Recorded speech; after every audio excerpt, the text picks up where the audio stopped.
Soy Anabel Saldarriaga y junto con mis demás compañeros hemos preparado el seminario de enfermedades cerebrovasculares. Bueno, voy a empezar hablando sobre la definición, ¿no? Según la Organización Mundial de Salud, la enfermedad cerebrovascular, pues viene a ser el síndrome clínico, ya sea focal o global, de instalación rápida que se origina ya sea debido a un infarto o tal vez debido a una hemorragia cerebral, donde va a haber alteración funcional cerebral de por lo menos 24 horas sin otra causa aparente que un origen vascular, ¿no? La enfermedad cerebrovascular generalmente suele denominarse ictus, ¿no? Pero vamos a decir que estamos frente a una enfermedad cerebrovascular cuando encontramos en sí la clínica del ictus. Y pues el ictus viene a ser el déficit neuronal que es característico de un territorio cerebral producto de una hipoperfusión, ¿no? Por ejemplo, vamos a decir que el ictus viene a ser este conjunto de manifestaciones clínicas que se debe pues a un daño o cuando las neuronas, por ejemplo, un grupo de neuronas dejan de funcionar, que va a traer consigo alteraciones motoras, puede traer consigo alteraciones sensitivas, psiquiátricas, sensoriales, autonómicas, hasta incluso pueden no dar clínica, ¿no? Pero entonces el ictus podríamos definirlo como una focalización porque viene a ser un evento neuronal específico no convulsivo, pero generalmente suelen usar el mismo término, ¿no? Enfermedad cerebrovascular como ictus. Epidemiológicamente hablando, suele afectar con mayor frecuencia a personas mayores de la tercera edad. En el 70% de los casos suele afectar a mayores de 70 años. También tiene una alta prevalencia a nivel mundial, ¿no? Ya que suele afectar a más del 10% de la población mundial. Y con respecto al sexo, suele ser más frecuente en mujeres, ¿no? Aproximadamente cerca de un 60%. Y algo característico también es que la enfermedad cerebrovascular se encuentra dentro de las tres primeras causas de muerte a nivel mundial, ¿no? Junto con el infarto de miocardio y también el cáncer. Ahora, con respecto a los factores de riesgo, esto depende, ¿no? Recordemos que la enfermedad cerebrovascular puede ser originada debido a un daño isquémico, como se da en la mayoría de los casos, más o menos un 80-85% de los casos, o debido a daño hemorrágico, ¿no? En un 15 a 20% de los casos. Esto ya lo va a hablar más detalladamente mi compañera cuando hable sobre la clasificación. Pero en el caso de los factores de riesgo asociado a un daño isquémico, mencionamos, por ejemplo, diabetes mellitus, dislipidemia, consumo de tabaco, sedentarismo, obesidad y también los demás factores de riesgo cardiovasculares, ¿no? Y también, por ejemplo, la isquemia debido o ocasionado por émbolos, como por ejemplo valvulopatías, fibrilación auricular o una endocarditis bacteriana. En el caso de un daño hemorrágico, entre los sectores de riesgo podemos mencionar, por ejemplo, a un traumatismo encefalocraniano, a malformaciones, ¿no? Como por ejemplo los cavernomas, o también, por ejemplo, a alteraciones o trastornos de la coagulación, ¿no? Pero entre ambos, la hipertensión arterial viene a ser el factor de riesgo más importante, ¿no? Una hipertensión arterial mal controlada viene a ser la causa número uno y el factor de riesgo más importante de una enfermedad cerebrovascular.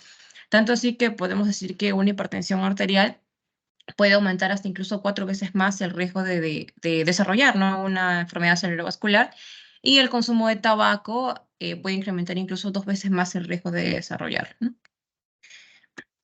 Eso sería todo por mi parte, doctor. Mis compañeros van a continuar con la exposición.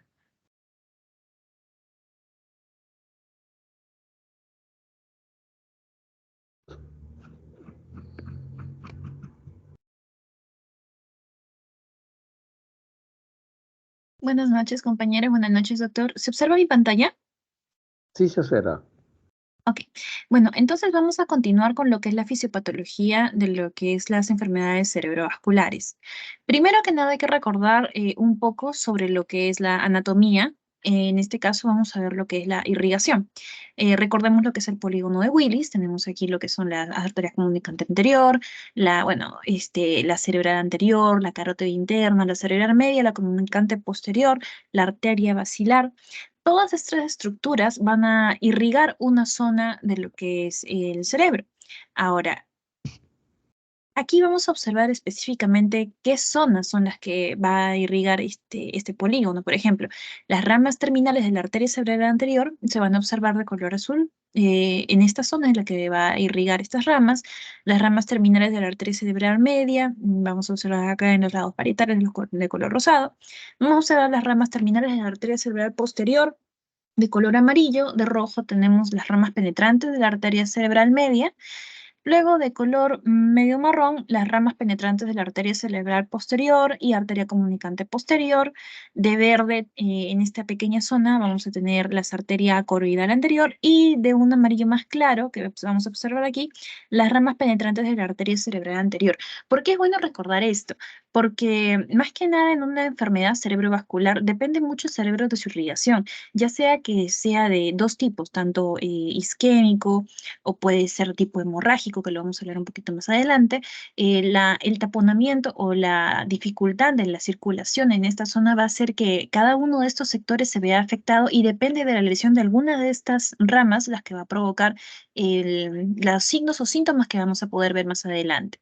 Ahora, como había mencionado, si vemos el tipo isquémico, porque como había mencionado son dos, en tipo isquémico hay de dos tipos. Uno es global y el otro es focal. En el caso de una enfermedad cerebrovascular global, esta más que nada se va a dar cuando en sí todo el cuerpo reciba sufra una disminución del aporte de oxígeno en general. Puede ser causado por un paro cardiorrespiratorio, una arritmia cardíaca, una hipotensión arterial marcada. O sea, este tipo isquémico no va a ser netamente de las ramas del polígono de Willis o alguna de las ramas. En este caso va a ser de forma general del cuerpo. Ahora, si vamos a hablar sobre lo que es el isquémico focal, esta sí va a tener, se puede decir, una interrupción en la circulación de ciertas partes de las ramas terminales. En este caso, por eso se llama focal. Ahora, hay áreas que son intensamente hipoperfundidas por tejido, de tejido en la que el flujo cerebral se encuentra disminuido de una forma drástica, de una forma abrupta. Y estas pueden ser, por ejemplo, de tipo cerebral o de tipo de AIT, que es accidente isquémico transitorio. Esto lo va a explicar un poco más mi compañera cuando hable de la misma clasificación. Y en el caso del cerebral, por ejemplo, tenemos dos tipos, la trombosis y la embolia. Sabemos que la trombosis es la obstrucción del flujo sanguíneo. Bueno, eso es por un ateroma, pero imaginemos que acá hay coágulos en vez de este contenido lipídico. Es por la obstrucción del flujo sanguíneo que está ocasionada por, bueno, la oclusión de esta vena o esta arteria. Ahora, una embolia es la oclusión de un vaso por el impacto de un material originado en otro sitio. Por ejemplo, un trombo que se ha desprendido va a viajar y generalmente se va a alojar en lo que son las bifurcaciones. Y esta es una de las causas más recurrentes de lo que sucede en un tipo isquémico, una enfermedad cerebrovascular de tipo isquémico focal. En caso de las trombosis pueden ser de causas ateromatosas, o de la embolia puede ser una cardioembolia o una ateroembolia también. Esto es un aneurisma que también va a ser explicado más que nada en el tipo hemorrágico. Ahora voy a dar paso a mi compañero para que explique lo que es más del tipo hemorrágico.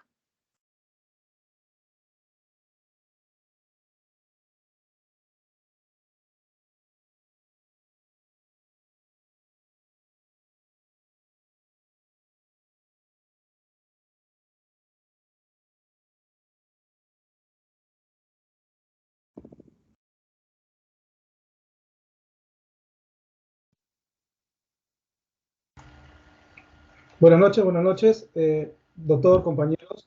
Mi nombre es Gerwin Moreno y voy a continuar con la exposición y voy a hablar en este caso sobre el carácter hemorrágico. ¿Se ve en mi pantalla? ¿Se me escucha? ¿Me confirman, por favor? Sí, sí te escucho. Muchas gracias, doctor. Bueno, voy a hablar en este caso sobre lo que es fisiopatológicamente el enfoque hemorrágico. Ya nuestro compañero Elsabe nos habló sobre lo que es el lado isquémico. En lo que a mí discierne es desarrollar en este caso la fisiopatología hemorrágica, ¿no? ¿Qué tiene que ver? Que en este caso, cuando nosotros hablamos de un CV o un ACV hemorrágico, va a representar lo que es el 15% de los casos que se dan, ¿no? Y se va a representar, en este caso, de dos maneras. Ya sea una hemorragia intraparenquimatosa, al cual vamos a llamar como IC, que va a representar en este caso el 9% de los casos y va a determinar lo que es un ictus, ¿no? Y la otra va a ser la hemorragia subaracnoidea, que representa el 6%. Enfoquémonos primero en la hemorragia intraperigmentosa. En este caso, vemos aquí en esta imagen, entonces hay una tomografía. En este caso, lo que vamos a ver es un ACV hemorrágico intraperigmatoso, ¿no?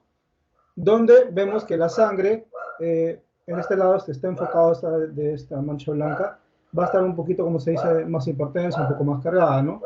Esta tomografía, que es sin contraste, se aprecia en todo lo que es cómo la sangre ocupa este lado de los ventrículos, ¿no?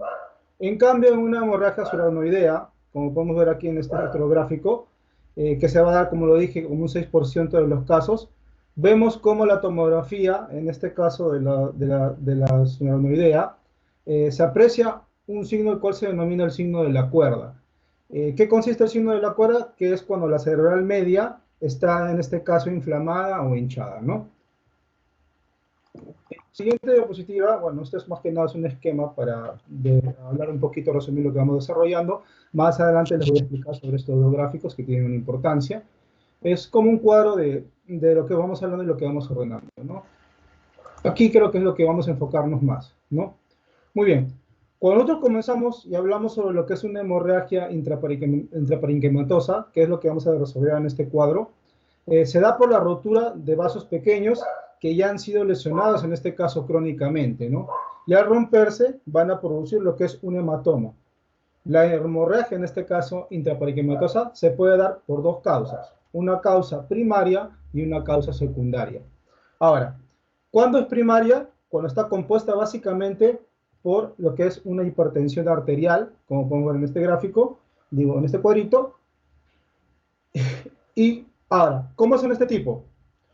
La hipertensión arterial es la principal causa, en este caso, de la hemorragia intraparenquimatosa y también de lo que es la aterosclerosis. Ahora, vamos a ver tres pasitos, que son estos tres cuadritos de acá, que se van a relacionar justamente con este gráfico, ¿no?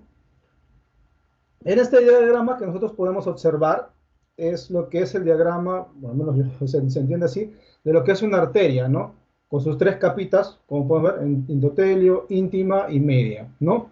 Ahora, como primer paso, se va a dar, en este caso, situémonos aquí, se va a dar lo que es una lipohialinosis, ¿no? En lo que es a nivel de la capa íntima, aquí, en la capa íntima.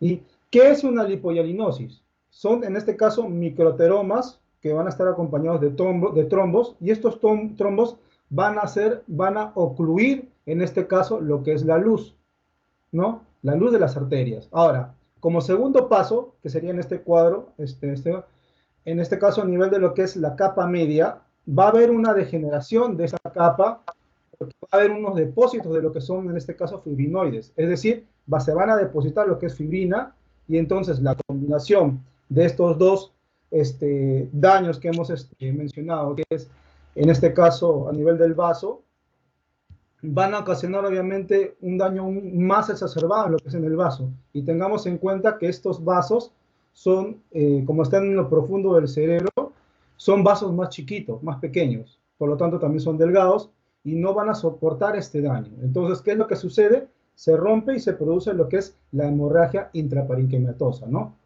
Y como segunda causa, tenemos lo que son las malformaciones arteriovenosas, ¿no? Ahora, si citamos aquí, las malformaciones, en este caso arteriovenosas, se van a dar por lo general en pacientes, en este caso jóvenes, ¿no? Sigamos el cuadro. En cambio, las primarias, como aquí, se van a dar más que nada en pacientes ya adultos, ¿no? Ya mayores, un poco mayores, ¿no? Ahora, sí, creo que en el siguiente cuadro. Ya. Ahora, ¿qué daño se da a nivel, en este caso, de lo que es una intraparenquimatosa a nivel, digamos, histopatológico, ¿no? Se va a dar lo que es un edema vasogénico, como podemos realizar en este cuadro, ¿no? Va a haber un daño neuronal. ¿Por qué? Porque no solamente se va a expandir, en este caso, la sangre, sino que aparte de la sangre, esta va a estar acompañada de ¿qué? De macrófagos. Y estos macrófagos van a entonces a lo que es empezar a hacer daño a la neurona, y es por eso que se da un daño en lo que es el nivel neuronal. Ahora, ¿cómo es el daño en lo que es la hipertensión endocranial? Como sabemos, el cráneo, en este caso, no es una estructura elástica, es una estructura, en este caso, rígida, y no soporta, en este caso, grandes cantidades de sangre. Entonces, una gran cantidad de sangre en estas estructuras empieza, en este caso a llenarse, a soportar mayor cantidad, generando más presión por la sangre. Y se da lo que conocemos como hipertensión endocranial, ¿no? Además, el sangrado de esta puede tender a irse hacia lo que son los ventrículos y puede producirse un efecto en masa. ¿Qué es un efecto en masa? Cuando, por ejemplo, una gran cantidad de líquidos, digamos, en este caso a nivel del cerebro o del cráneo, o forma lo que es un bulto y hace que esta estructura adyacente se desplace o se estén oprimiendo, ¿no? Ahora, sí, en esta imagen, sí, creo que te lo puedo explicar, ya. En lo que es una imagen de cerebro arteriovenosa, como podemos ver aquí en este gráfico, sí, este gráfico, sí pueden ver el puntero, ¿no? En este pequeño gráfico representa lo que es una imagen de lo que es de una malformación arteriovenosa, ¿no? Con estos tres gráficos voy a representar lo que es la segunda causa que les había hablado, que es la malformación intravenosa, aquí en este cuadro, la segunda. Estos tres gráficos van a más o menos explicar este punto. ¿Por qué? Como yo les dije, y voy a ser un poco repetitivo en esto, la causa secundaria, como dijimos, es una malformación arteriovenosa. ¿Qué es una malformación arteriovenosa? Es cuando, por ejemplo, en este gráfico hay un complejo, si tenemos aquí en la parte negra, vemos como que hay algo complejo, un enmarañado de arterias y venas, ¿no? Como que estuviese aquí enredado, no está muy claro. Estas van a estar unidas por fístulas, que se van básicamente, que se van a dar justamente en lo que es el desarrollo embrionario por una falla genética, digamos, ¿no? Sabemos que en los pacientes jóvenes vemos lo que es más o menos esta situación, pero si ustedes ven esta imagen, a comparación de repente de la radiografía de toda la imagen, ven aquí como un enmarañado, un entrampado, ¿no? No es muy claro, muy confuso. Entonces, hay que fijarnos que estas fístulas, que de lo normal deberían verse, digamos, aquí en este gráfico, a ver, disculpen. Comparemos, ¿no? Esto es lo normal que debería verse, y esta es la malformación. Como pueden ver, como un enmarañado, no es muy claro, ¿no? En este segundo gráfico se va a entender un poquito mejor. Para explicarles un poquito mejor, ¿no? Sabemos que en las arterias, en este caso, hay una mayor presión de sangre, ¿no? Y las venas, que es, en este caso, a nivel de lo que es la vena, ¿no? En las venas hay una menor presión de sangre. Entonces, el paso de la sangre de una mayor cantidad de presión a una menor va a estar amortiguado por lo que son las redes capilares, ¿no? Ahora, sin embargo, ¿qué es lo que sucede en estas malformaciones arteriovenosas? En este segundo gráfico, como ustedes pueden ver, ¿no? ¿Qué es lo que sucede aquí? Disculpen. Este cambio de presiones no va a estar bien en este caso amortiguado. ¿Por qué? Porque estas fístulas no son como los capilares, ¿no? Estas fístulas, aparte de verse como, lo podemos ver raras, enmarañadas, no bien uniformes, aparte de decir que sean feas, son también inestables. Entonces, no van a poder soportar este cambio de presión y van a tender a ¿qué? A romperse, ¿no? A ver, disculpen, aquí está. En el desarrollo de lo que es esta diapo, en lo que es la hemorragia subaracnoidea, como habíamos hablado, representa el 6%. En este caso hablamos de los casos, es la principal causa de una hemorragia, en este caso subaracnoidea, la redundancia. El principal, digamos, causa de esta hemorragia es por la ruptura de un aneurisma. Ahora, ¿qué conocemos como aneurisma? Un aneurisma es el abultamiento, es decir, se da por la debilidad, en este caso, de lo que es la pared muscular de la arteria. Pues como ya habíamos mencionado, las arterias tienden a, en este caso, a estar sujetas a lo que son las paredes, ¿no? Y estas están compuestas, en este caso, por músculo, y esta capa de músculo se puede, en este caso, debilitar, ¿no? Pero te preguntas cómo es que se da esto. porque ya sea por un defecto, por ejemplo, genético, y sabemos que estas arterias tienen un flujo, en este caso sanguíneo, con mayor presión. Y es entonces que debido a un golpe continuo que va a estar sujeto a las arterias con la sangre, es que este aneurisma comienza o empieza a crecer. Crece a través del tiempo hasta que tiende a romperse, ¿no? Bueno, aquí en este gráfico podemos ver algunos lugares que son más propensos a que se forme el aneurisma. En este caso, las arterias que forman en este caso la circulación, en este caso anterior del polígono de Willis y las bifurcaciones del polígono, ¿no? Ahora, ¿por qué es que se originan aquí en estas dos, por qué es que se origina el aneurisma justamente en estas dos posiciones? Porque sabemos que a nivel de lo que es la bifurcación, recibe todo el impacto de lo que es la presión, ¿no? En este caso hablamos de la presión sanguínea. Entonces, cuando mayor es la posibilidad de que se forme el aneurisma, es en esta zona, ¿no? Eh, bueno, sería con todo conmigo. Muchísimas gracias.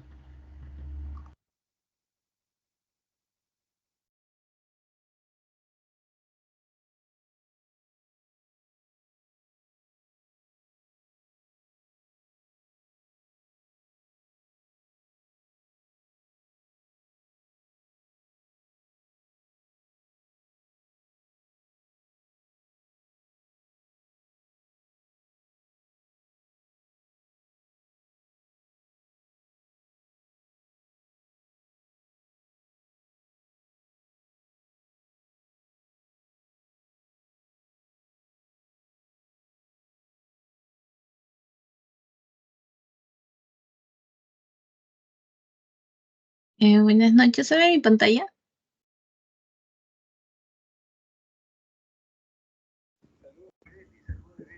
Gracias. Sí se ve. Gracias. Gracias, doctor. Bueno, siguiendo con la siguiente parte que vendría a ser la clasificación de lo que vendría a ser el accidente cerebrovascular, vamos a tener dos calificaciones que puede ser de tipo isquémico y de tipo hemorrágico.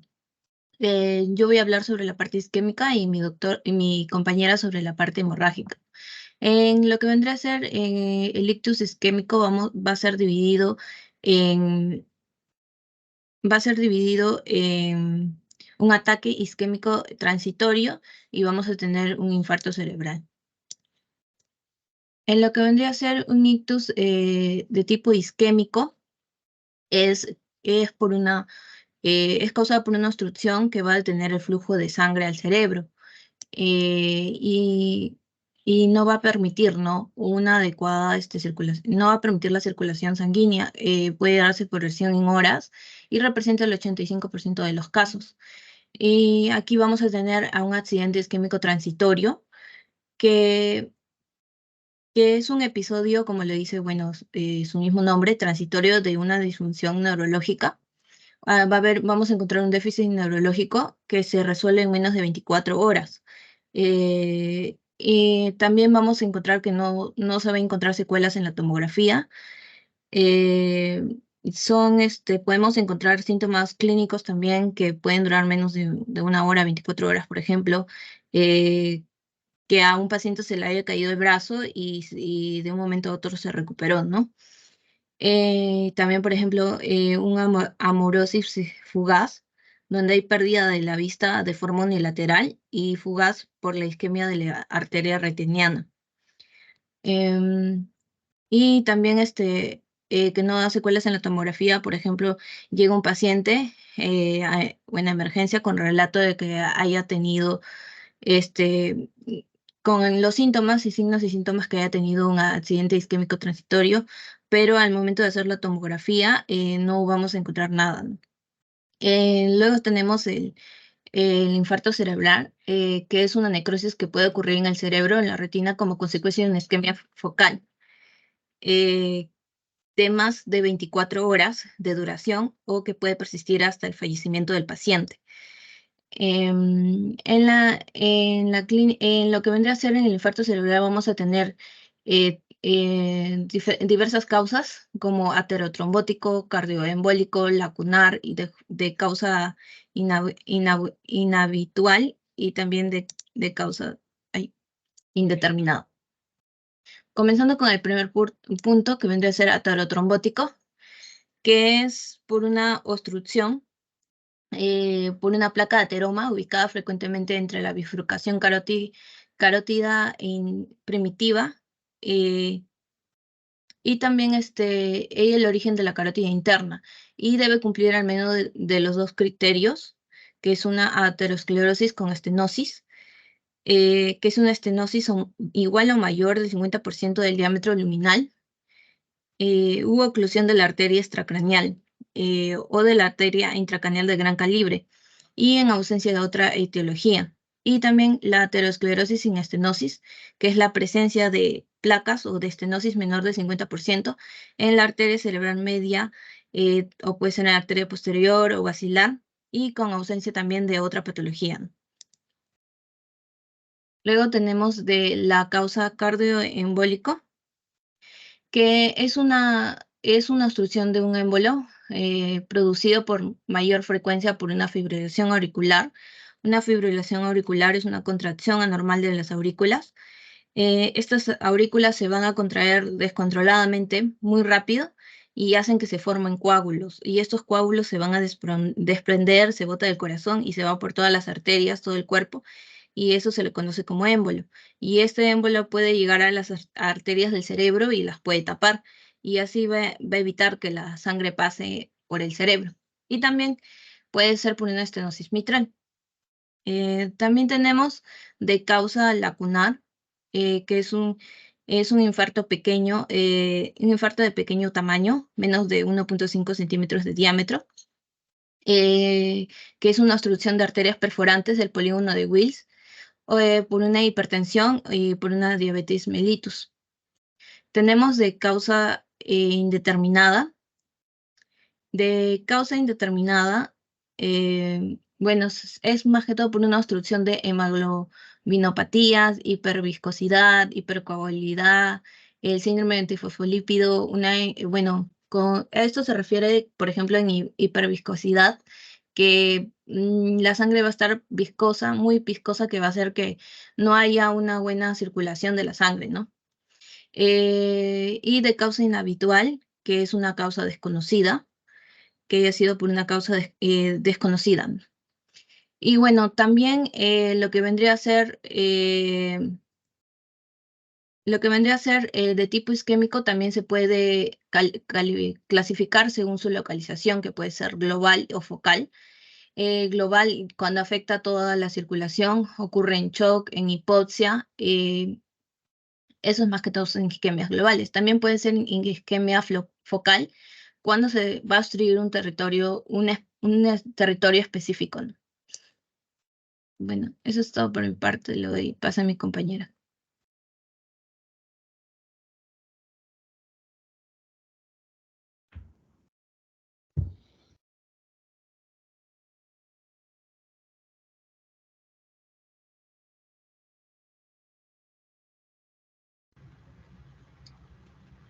Sí se visualiza, ¿verdad? Sí, sí se visualiza. Sí. Ya, gracias.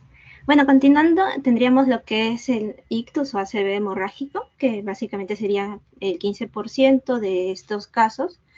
Y bueno, se va a definir, ¿no?, por una ruptura del vaso sanguíneo con extravasación de la sangre lo que es dentro de lo que es la cavidad craneal.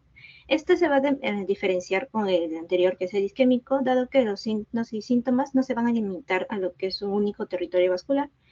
Y también porque su comienzo va a ser más agudo y va a ser asociado a esfuerzos, ¿no?, como ejercicios. Y se va a acompañar con cefalea, náuseas y vómitos. En cuanto a su localización, vamos a ver que esto nos va a ayudar a diferenciarlos en dos tipos, que sería hemorragia intracerebral, que va a ser la más frecuente. Dentro de esta vamos a encontrar también otro tipo, que es en sí la intraparenquimatosa, que en sí es la más frecuente en este tipo.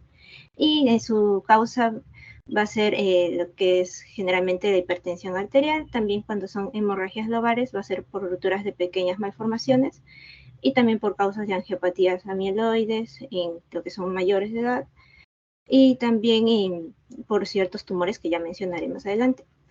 Y luego el otro tipo sería la hemorragia cerebral subaranoidea, que bueno, va a ser la extravasación justamente a este espacio subaranoideo, ¿no? y va a ser por diversos mecanismos y va a poder también asociarse incluso a lo que serían sangrados intraventriculares o de parénquima cerebral, que son de la hemorragia intracerebral. Ahora, hablando de la hemorragia intracerebral en sí, vamos a ver que esta se puede diferenciar en primarias y secundarias según la rotura del vaso y por qué se rompió, ¿no? Como mencionaron ya mi compañero, cuando es primaria va a ser más que todo por procesos que debiliten este vaso, ¿no? Y sean procesos degenerativos, ¿no? Como hipertensión o también la diabetes. En la aterosclerosis, lo siento. En secundarias tenemos lo que es más que todo por anomalías congénitas o adquiridas, como consecuencia de otros procesos patológicos como las coágulas, por procesos de coagulación como hemofilias, también por sustancias tóxicas o fármacos. Y en general vamos a ver que esta hemorragia intracerebral va a tener en sí la causa más frecuente, la hipertensión arterial, como ya mencioné, también ciertas malformaciones, también aneurismas, pero también lo que sería más que todo malformaciones arteriovenosas. Y en tumores cerebrales tenemos acá que van a ser tumores que van a sangrar, como por ejemplo un cariocarcinoma o un oligodendroglioma. Y también en tumores metastásicos, es decir, que por ejemplo tumores de mama y de pulmón que se van a expandir a lo que es el cerebro, ¿no? Y en el caso de drogas, como ya mencioné, sería más que todo la warfarina, que es un anticoagulante que justamente también va a poder producir hemorragias. Y la angiopatía mieloide, que es más característico en abuelitos, que va a producirles lo que son estos ACVs hemorrágicos, pero en este caso van a ser recurrentes, y coagulopatías como hemofilias, ¿no? Ahora, como mencioné, hay dos tipos, que es la hemorragia intraparenquimatosa y la intraventricular. En la intraparenquimatosa, básicamente va a ser que la sangre va a estar dentro, la extravasación va a darse dentro del parénquima cerebral, va a ser secundaria a una rotura vascular espontánea no traumática, va a tener una forma, tamaño y localización muy variable, y también puede limitar solo lo que es el parénquima o incluso va a poder extenderse a lo que sería el sistema ventricular o también al espacio subaracnoideo, ¿no? Y en el 85% de los casos va a ser primaria, por lo que sería una hipertensión o una angiopatía mieloidea. En este tipo vamos a ver que se pueden, según su localización, también vamos a ver que son tanto profundas, que son en los ganglios basales, en un 50%. Acá más que todo se vería en lo que sería el primer puesto del putamen, y en el segundo puesto tendríamos que se dé en el tálamo. Luego también tenemos cuando son lobares en el 35%, y en el cerebelo y tronco cerebral, que serían aproximadamente un 6%. En cuanto a la hemorragia intraventricular, acá vamos a ver que puede ser primaria o secundaria. En la primaria, la sangre va a estar únicamente en los ventrículos y no va a haber una lesión intraparenquimatosa periventricular, y va a ser debido a lo que sería una rotura de los plexos coroideos por efecto de la hipertensión arterial. Y en la secundaria vamos a ver que se debe a una irrupción de la sangre procedente del parénquima cerebral y va a ser producida casi siempre por hematomas hipertensivos y de localización profunda. Ahora, en lo que sería la hemorragia cerebral subaracnoidea, esta va a ser una extravasación justamente al espacio subaracnoideo, y vamos a ver que la causa más frecuente de esta hemorragia cerebral subaracnoidea va a ser un traumatismo encefalocraneal. Y la causa más frecuente de esta hemorragia subaracnoidea cuando es espontánea, que es un subtipo, esta va a ser debido a la rotura de aneurismas, y generalmente van a ser aneurismas oculares. Y otras causas tenemos también como roturas de malformaciones arteriovenosas, generalmente en jóvenes de 20 a 40 años, o también por extensión subaracnoidea de hemorragias intraparenquimatosas. También podemos tener debido a un aneurisma micótico, debido a émbolos sépticos secundarios a una endocarditis, y generalmente va a afectar a lo que es la arteria cerebral media, y aneurismas fusiformes a nivel de lo que es la arteria basilar. En sí, las aneurismas que vamos a ver acá, generalmente vamos a ver que son más que todo en lo que es la circulación anterior, son los más frecuentes. Acá tenemos del 40 al 45% en la arteria comunicante anterior, podría decirse que del 15 al 30% en la arteria cerebral media, y de 15 a 20% en la arteria cerebral anterior. Estos son los más frecuentes, pero también debemos saber de que en lo que sería la fosa posterior, vamos a encontrar, por ahí vemos, ¿no? De 3 a 5%, de 1%. Estos son los más raros, pero son los más graves debido a que son más fáciles de romperse. Ahora, en los subtipos vamos a encontrar a la hemorragia subaracnoidea primaria o espontánea, que sería prácticamente el 85%, que es más que todo el 80% va a ser debido a la ruptura de un aneurisma sacral, y va también a llamarse hemorragia subaracnoidea aneurismática, ¿no? Luego tenemos lo que es la hemorragia subaracnoidea perimesencefálica, que es alrededor del 10%, y va a ser debido a que algunas se van a ubicar en lo que son las cisternas perimesencefálicas, y en la prepontina con respecto a las porciones distales de las cisternas hiperhemisféricas y silviana, y la ausencia de sangrado intraventricular extenso, ¿no? Y va a tener un origen venoso o capilar, no se va a ver en sí en las angiografías, no van a verse ninguna anomalía, y va a tener un pronóstico bueno, va a ser de bajo riesgo de vasoespasmos o de resangrado, y va a tener una recuperación completa de hasta el 90% de los casos. En cuanto a las hemorragias subaracnoideas secundarias a una lesión traumática, en sí, debido a su historia natural y su evolución de estas, van a ser muy diferentes a los ictus, así que en sí no se considera. Pero vamos a ver que estas se van a producir justamente por un trauma cráneoencefálico, o también se puede producir luego de ciertas cirugías, ¿no? Y va a ser de forma iatrogena. Ahora, en la última que tendríamos, que serían en sí los más raros, serían las hemorragias subaracnoideas corticales puras o atraumáticas de la convexidad.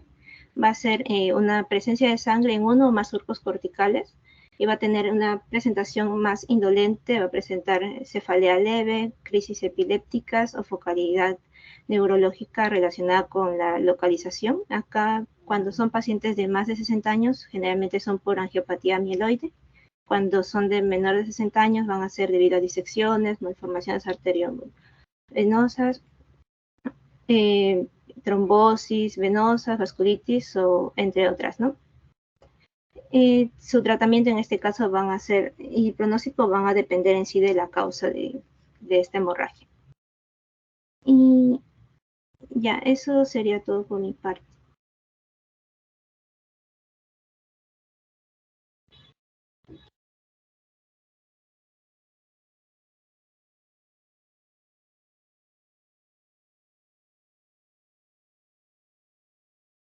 Bien, buenas noches, doctor, y buenas noches, compañeros. Siguiendo la exposición, voy a hablar de lo que es los signos.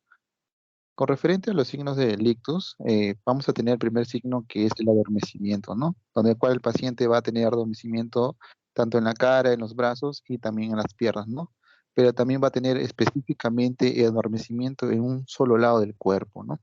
También vamos a tener que el paciente va a contar con confusión, la cual el paciente tiene dificultades con el habla, o sea, va a presentar disartria, y con ello también va a tener dificultades en la comunicación. Y también tenemos que la persona va a tener problemas no solamente para ver, sino también problemas para caminar, ¿no? La persona se va a sentir mareada, va a tener también pérdida de equilibrio, y tiene también problemas en los ojos, ¿no? Que puede ser en uno solo ojo o inclusive ambos ojos. Y lo más característico del ictus es de que el paciente tenga un dolor intenso de cabeza, o sea, presenta cefalea, y además estos signos también se podemos sumarles el rostro caído, que es también característico, también parálisis de un lado del cuerpo, ¿no? Pero ¿cómo se va a detectar esta enfermedad, no? Para ello tenemos una escala, ¿no? Que es la escala de Cincinnati, la cual tiene como tres objetivos de sospechas para poder valorar este ACV, ¿no? Que dando un 72% de que haya posibilidades de que el paciente tenga esta enfermedad, ¿no? Ahora, si los parámetros, se llegara a tener los tres parámetros positivos, el paciente, la probabilidad es de que un 72% llega a sumarse a un 82%. Entonces, los tres parámetros vienen a ser primero la simetría facial o expresión facial, donde se le va a pedir al paciente que pueda sonreír o que sople, ¿no? Mostrando así los dientes, ¿no? Se va a considerar de forma normal si el paciente tiene movimientos simétricos de ambos lados de la cara, y se va a considerar de forma patológica o anormal si el paciente presenta movimientos asimétricos de ambos lados de la cara o solamente se mueve un solo lado del rostro, ¿no? El otro signo viene a ser la fuerza de brazos o también llamado movimientos de las extremidades, donde se le va a pedir al paciente que levante los brazos alrededor de 10 segundos y se va a considerar de forma normal si el movimiento es simétrico y se va a considerar de forma normal si el movimiento es asimétrico de ambas extremidades, ¿no? Por ejemplo, si el brazo derecho lo baja lo baja más antes que el otro, ¿no? Y por último tenemos al lenguaje o alteración en el habla, donde se le va a pedir al paciente que repita una serie de frases o un conjunto de palabras, donde se va a considerar de forma normal si pronuncia correctamente las palabras y de forma normal si el paciente tiene lenguaje confuso o erróneo, o inclusive también puede arrastrar las palabras o no puede hablar, ¿no? Entonces se va a considerar de forma anómalos si al menos presenta uno de estos parámetros, ya sea los asimetría facial, las fuerzas en brazos o el lenguaje, y se va a considerar de forma ya patológica como diagnóstico del ACV, ¿no? Los tres parámetros se tienen de forma positiva, ¿no? Bueno, doctor, eso sería todo. Gracias.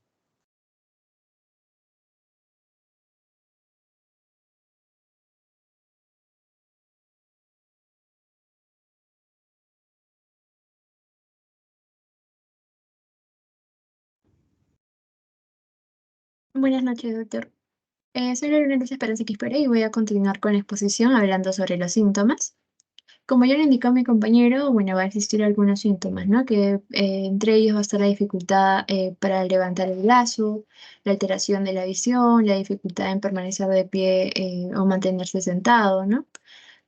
Puede ser también el dolor de cabeza intenso, la disminución de la fuerza de uno de los lados del cuerpo, puede ser también la pérdida de sensibilidad de una parte del cuerpo. Por ejemplo, acá no puede identificar lo que es el frío o el calor. El rostro puede ver lo que es asimétrico y la dificultad también para hablar, ¿no? Bien.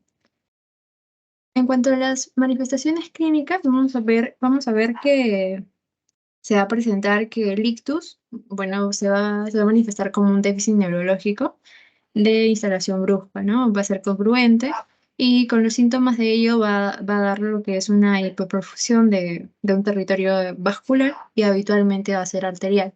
En este caso, en cuanto a la arteria carótida interna, vamos a ver que los síntomas más habituales en ella son la hemipoestesia y la hemiplegia, que bueno, se trata de una desviación forzada de la mirada hacia el lado de la lesión y también una hemianopsia homónima, ¿no? Contralateral.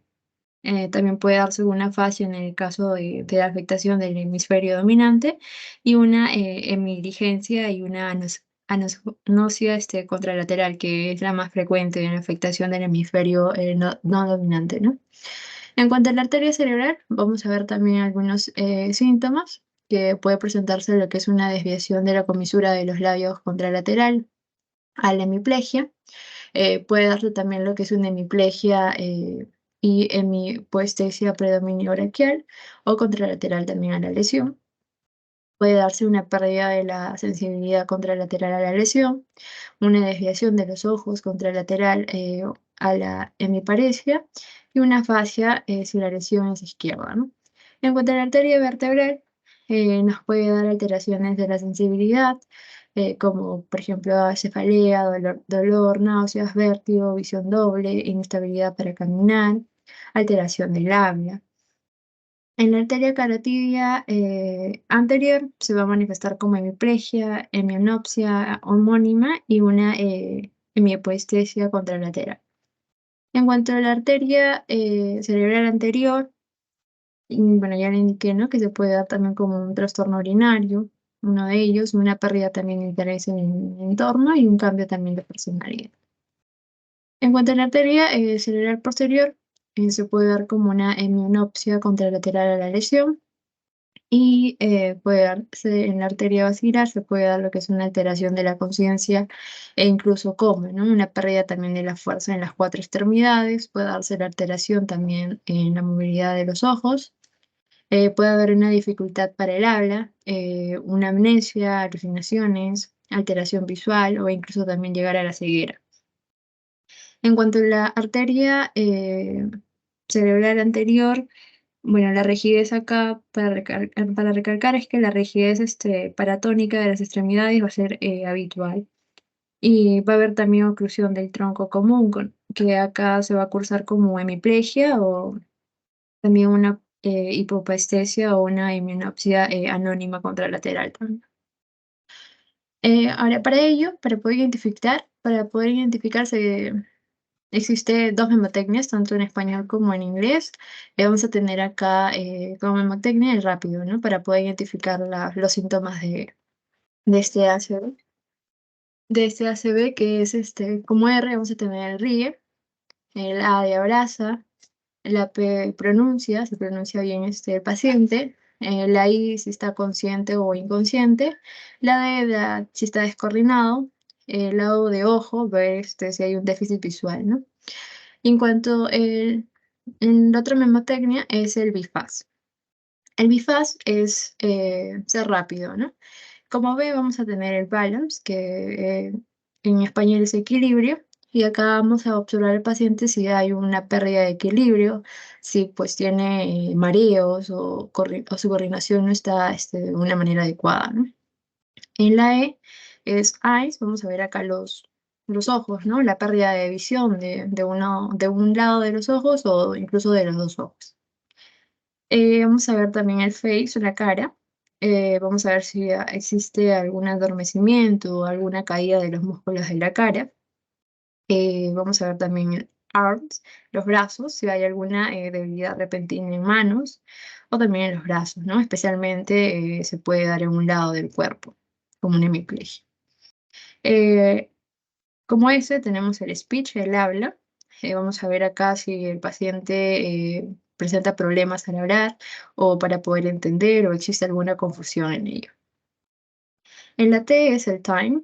Vamos a ver acá, ante todos estos síntomas, a presentar todos estos síntomas, vamos a tratar que llamar a emergencia, ¿no? En este caso es al 106 y bueno, acudir también al servicio de urgencia de un hospital, ¿no?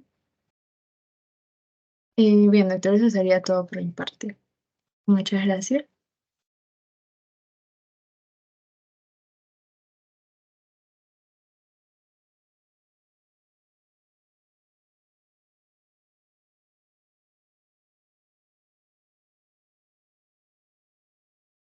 Ya.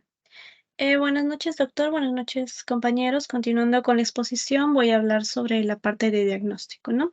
Es muy importante señalar e indicar que tanto la historia clínica como el examen clínico van a constituir la base de un buen diagnóstico. Y un buen diagnóstico va a ser importante porque nos va a dar un adecuado plan terapéutico para un paciente con ictus. En la parte de la historia clínica, como sabemos, se debe registrar tanto los datos de identificación como es la edad, el sexo, el estado civil, ocupación, entre otros, ¿no? También se debe registrar una historia del evento por lo cual vino. Esto se le debe estimular al paciente a que nos relate tanto de forma espontánea, ¿no? Con sus propias palabras, qué es lo que lo trajo a emergencia. También debemos caracterizar los síntomas actuales, por ejemplo, si se trata de una cefalea, cómo es que cuándo inició la cefalea, qué intensidad tuvo, si fue constante, si aumentó con el tiempo, si disminuyó, entre otros. Se debe tener también en cuenta los antecedentes tanto personales como familiares. Y revisar la documentación de un ictus previo, ¿no? Tal vez de un ataque transitorio de isquemia cerebral u otro trastorno neurológico. Ocasionalmente un paciente con ictus nos va a brindar una adecuada información para tener una adecuada también historia clínica completa, ¿no? Pero hay casos en el que el paciente va a estar impedido para darnos adecuada información, ¿no? Por ejemplo, si se trata de un infante, si se trata de una persona que presente un deterioro en la conciencia, que tal vez tenga trastornos tanto en el lenguaje o en el habla, que tal vez presente una cefalea tan intensa que le dificulte poder comunicarse, ¿no? Tal vez que presente un paciente una dificultad respiratoria. Ante esto va a ser muy necesario corroborar y complementar lo que nos menciona con la información de quién lo trajo, ¿no? Esto sería una anamnesis indirecta. Es por eso que la persona que acompaña al paciente con ictus a emergencia no se debe ir antes de ser adecuadamente interrogado.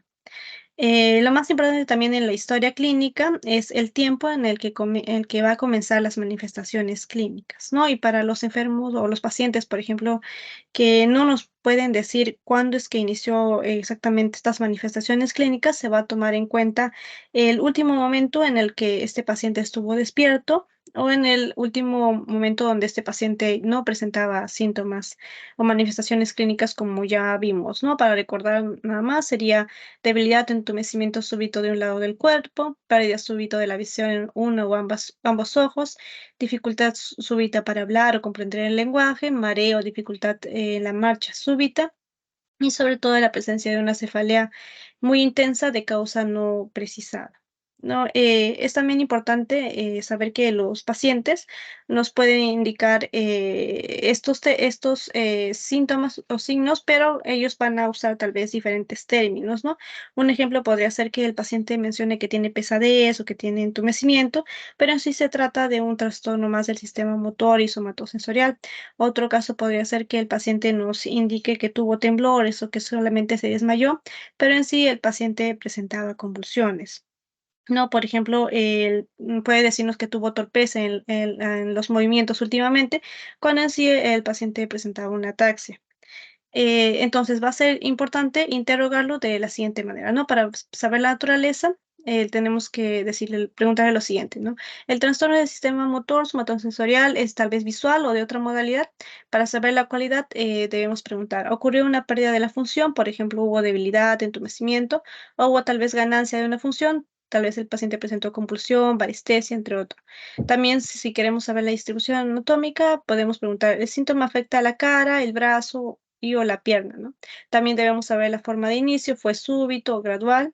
También la parte del factor precipitante, ¿no? ¿Qué estaba haciendo este paciente cuando se le presentaron los síntomas? También la evolución, como mencioné, el defecto se recuperó, estabilizó o progresó, ¿no? En el caso de la cefalea, si esa cefalea cuando inició, si esta aumentó con el tiempo, si se mantuvo con la misma intensidad o si disminuyó. También si hubo síntomas asociados, por ejemplo, aparte de la cefalea, se tal vez presentó vómitos, tal vez pérdida de la conciencia, convulsiones, tal vez tuvo presión arterial alta o tal vez tuvo fiebre, ¿no? Y también debemos ver la parte de antecedentes de los eventos cerebrovasculares. ¿Esto por qué? Porque en la parte de la historia clínica va a ser muy importante tanto antecedentes personales como antecedentes familiares, ¿no? Por ejemplo, en esto de antecedentes personales, el paciente puede no haber acudido anteriormente a emergencias debido a que no sentía que tenía relación con su enfermedad actual, ya que el paciente menciona que para él no fue tan grave, ¿no? Pero en sí estaría presentando algo relacionado con el ictus que actualmente presente. Entonces, también es muy importante ver la parte de si tiene alguna alergia y qué medicamento tal vez está consumiendo, ¿no? Tal vez está medicado con algún antiagregante plaquetario, anticoagulante, tal vez tiene un antihipertensivo, una hipoglucemia antioral, entre otros, ¿no? Tal vez incluso un antiepiléptico. También es importante saber la presencia de factores de riesgo de este paciente. Tal vez este paciente sufre de la presión arterial alta, tal vez tiene una cardiopatía isquémica, tal vez presenta una insuficiencia cardíaca congestiva, tal vez sufre de alcoholismo, ¿no? Consume mucho tabaco, fuma mucho, presenta tal vez diabetes mellitus, entre otros. También es importante saber la parte de antecedentes familiares, ya que como sabemos la hipertensión arterial va a estar muy relacionado con cardiopatías que van a generar justamente esta enfermedad cerebrovascular. Y en niños o adultos jóvenes esto va a estar muy relacionado con la parte de trastornos genéticos, ¿no? Como es el síndrome de Marfan, que está también muy relacionado con problemas cardiovasculares como cerebrovasculares. También es importante la exploración física. Vamos a revisar los signos vitales, la temperatura, el pulso, la presión arterial, la frecuencia respiratoria. Pero también vamos a revisar, por ejemplo, la parte de la apariencia general, tanto la cabeza como el cuello, para detectar tal vez un signo de neurotrauma, como es el caso del signo de ojo de mapache, como observamos acá, o tal vez el signo de Battle. También es importante la inspección y palpación de los vasos de la cabeza y del cuello, ¿no? Tal vez podemos detectar pulsaciones que sean irregulares o que sean muy visibles, ¿no? Y también es importante ver el color de los vasos conjuntivales y también de la esclerótica. Estas deben notarse y ya que si hay, por ejemplo, una oclusión, sobre todo de la arteria carótida interna, que está, como sabemos, muy relacionado con la aparición de un ictus, esta va a generar una circulación colateral, que es conocida como urubiosis ocular, como podemos observar en esta imagen.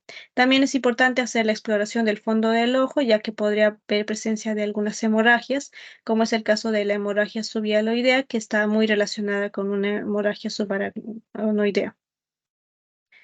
Y la exploración neurológica, que también es muy importante, esta se va a hacer a través de la escala de ictus del Instituto Nacional de Salud. Esto debido a que potencia la valoración eficiente, válida y reproducible de varios componentes claves del examen neurológico clásico y la medición fiable de la gravedad en solo 5 a 8 minutos, ¿no?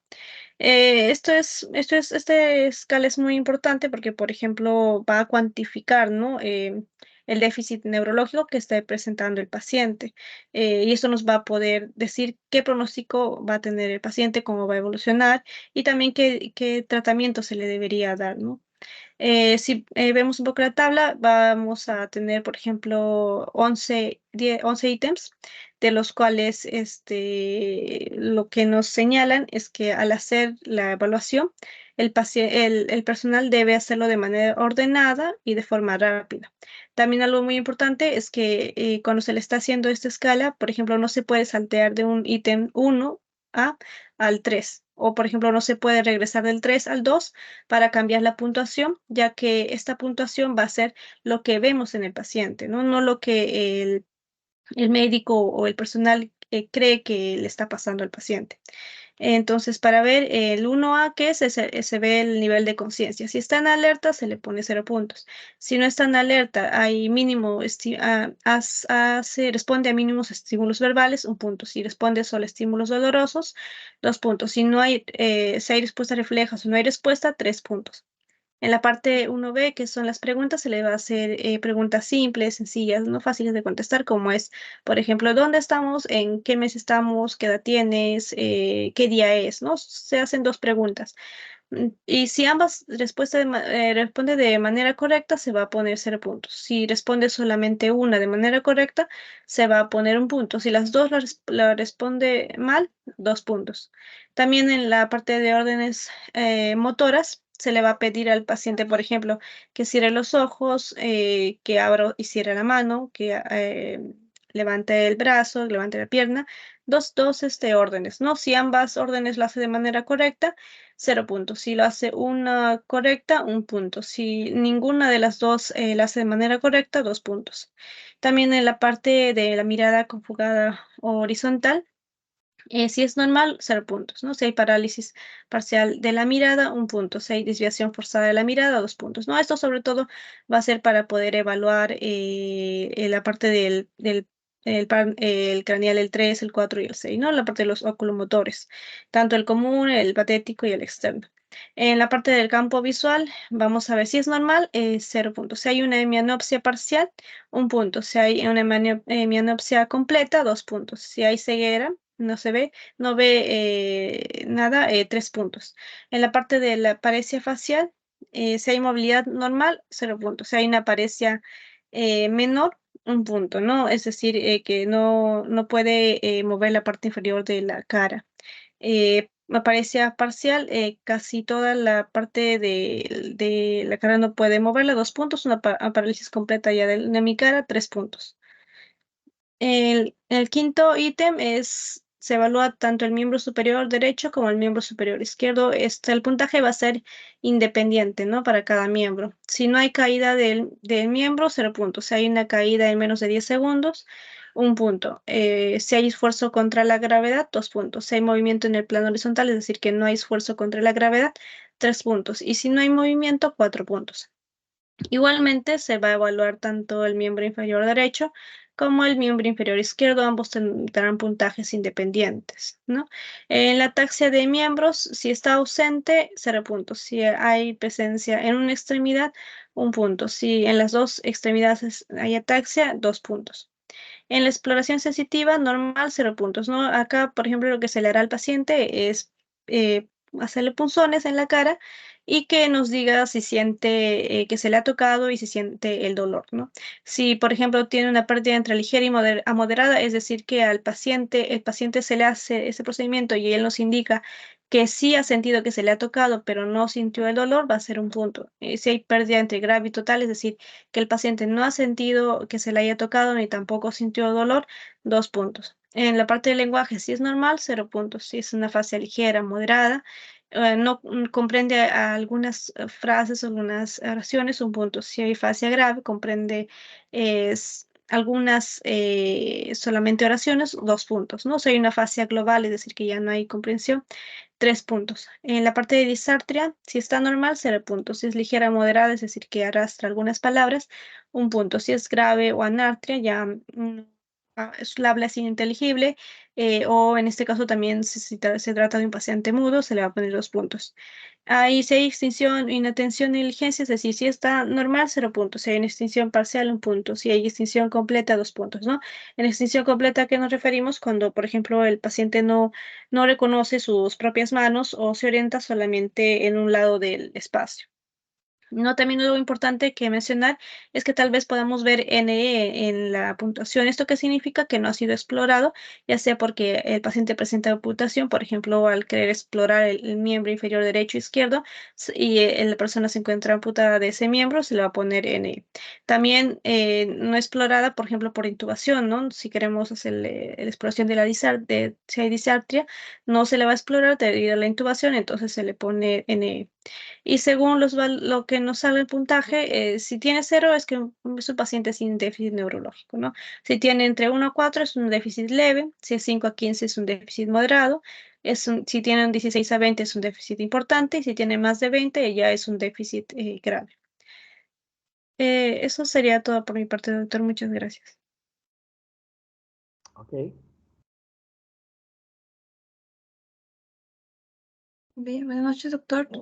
Soy Luna Padilla. Voy a hablar acerca de lo que es la exploración complementaria en cuanto a la imagenología. Empezando con lo que es la resonancia magnética. Esta es una imagen que se va a obtener a través de una imagen que es tridimensional, ¿no? Y va a permitir ver lo que es la estructura del cerebro y también la médula espinal, detectando así enfermedades o áreas de daño y enfermedad. Aquí, como se observa, la mancha blanca vendría a ser lo que es un ACV hemorrágico, por ejemplo. Esta técnica va permitiendo ver imágenes más detalladas y precisas que la tomografía. Sin embargo, no se suele usar ya sea porque no se cuenta con las máquinas que van a llevarlo a cabo o tal vez por el precio, ¿no? Es más que nada útil para evaluar lo que es tejido cerebral y detectar lesiones más pequeñas. En cuanto a la geografía por resonancia magnética, este es un tipo de resonancia magnética que va a mostrar detalles de las arterias del cerebro y es confiable para detectar anormalidades y obstrucciones en los vasos en el caso de lo que sería un ACV isquémico, por ejemplo. Aquí en la imagen lo que se puede observar es que hay una menor cantidad de vasos en lo que es en el hemisferio derecho, ¿no? En esta área. Y esto puede ser causado por lo que es una obstrucción en la arteria carótida interna que va a irrigar esta parte del cerebro, ya sea por un trombo o un émbolo, como mencionaron mis compañeras, ¿no? Eh, eh, en cuanto a la geografía por tomografía computarizada, lo que vamos a observar es que se van a usar rayos X para así formar imágenes tridimensionales y se va a usar para una evaluación rápida de los pacientes. Aquí se puede identificar lo que es un ictus y si el paciente también tiene posibilidad o cumple con los requisitos para llevar a cabo lo que es la trombectomía endovascular, en la que se va a alisar lo que es el coágulo que está impidiendo la irrigación. Bueno, aquí se observa en imagen, ¿no? Lo siguiente es una imagen de perfusión. Esta evalúa el flujo sanguíneo cerebral y la perfusión del oxígeno, consecuentemente, y proporciona información sobre la viabilidad del tejido cerebral circundante, cuál ha sido el daño a la extensión del mismo. Ayuda a evaluar lo que es la acción de este daño en caso particularmente de lo que es el infarto cerebral. Podemos ver en las imágenes según las flechas, ¿no? Las imágenes blancas. En lo que es el angiograma cerebral, es mínimamente invasivo, ya que sí se va a realizar lo que es la insertación de un catéter, ya sea en algún vaso de la hilo de la muñeca, y este va a ser llevado hasta lo que es el cuello o se puede hasta la cabeza, en donde se vaya bien colocado irrigar lo que es la cinta de contraste. Y con eso se van a lograr tomar imágenes más precisas, como aquí se puede observar, ¿no? Las arterias del cerebro. Permite visualizar así lo que son el sistema intricado de vasos sanguíneos en el cerebro. Podemos identificar lo que son obstrucciones, estenosis o aneurismas en caso de que los haya, que podrían haber causado el ACV. En cuanto a la tomografía, accede a computarizada, que es la prueba primordial, ¿no? La que más es bastante detallada y lo más importante aquí es que nos va a ayudar a diferenciar entre lo que es un ACV isquémico y uno hemorrágico, aunque también debe ser acompañado por lo que es la clínica, ¿no? Que también diferencia cada uno de estos etiologías. En el caso del ACV hemorrágico, lo que se va a encontrar es una mancha blanca dentro del cerebro, ¿no? Mientras que en el área, bueno, un ACV isquémico, lo que se va a observar es el área infartada, ¿no? De necrosis, de muerte celular del cerebro. También se podría llegar a ver lo que es el área de penumbra, que podría llegar a perderse en caso de que no se ha tratado con premura lo que es el ACV. Eso es todo por mi parte, gracias.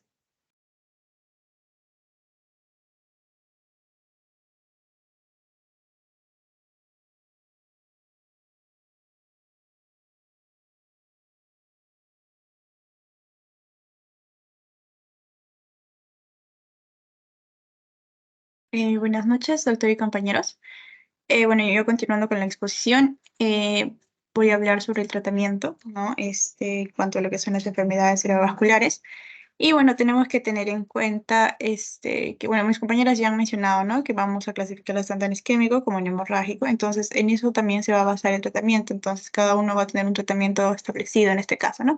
Entonces, vamos a comenzar hablando del tratamiento de la enfermedad cerebrovascular isquémica, ¿no? Que de por sí se debe de restablecer rápidamente lo que es el flujo sanguíneo al cerebro, ¿no?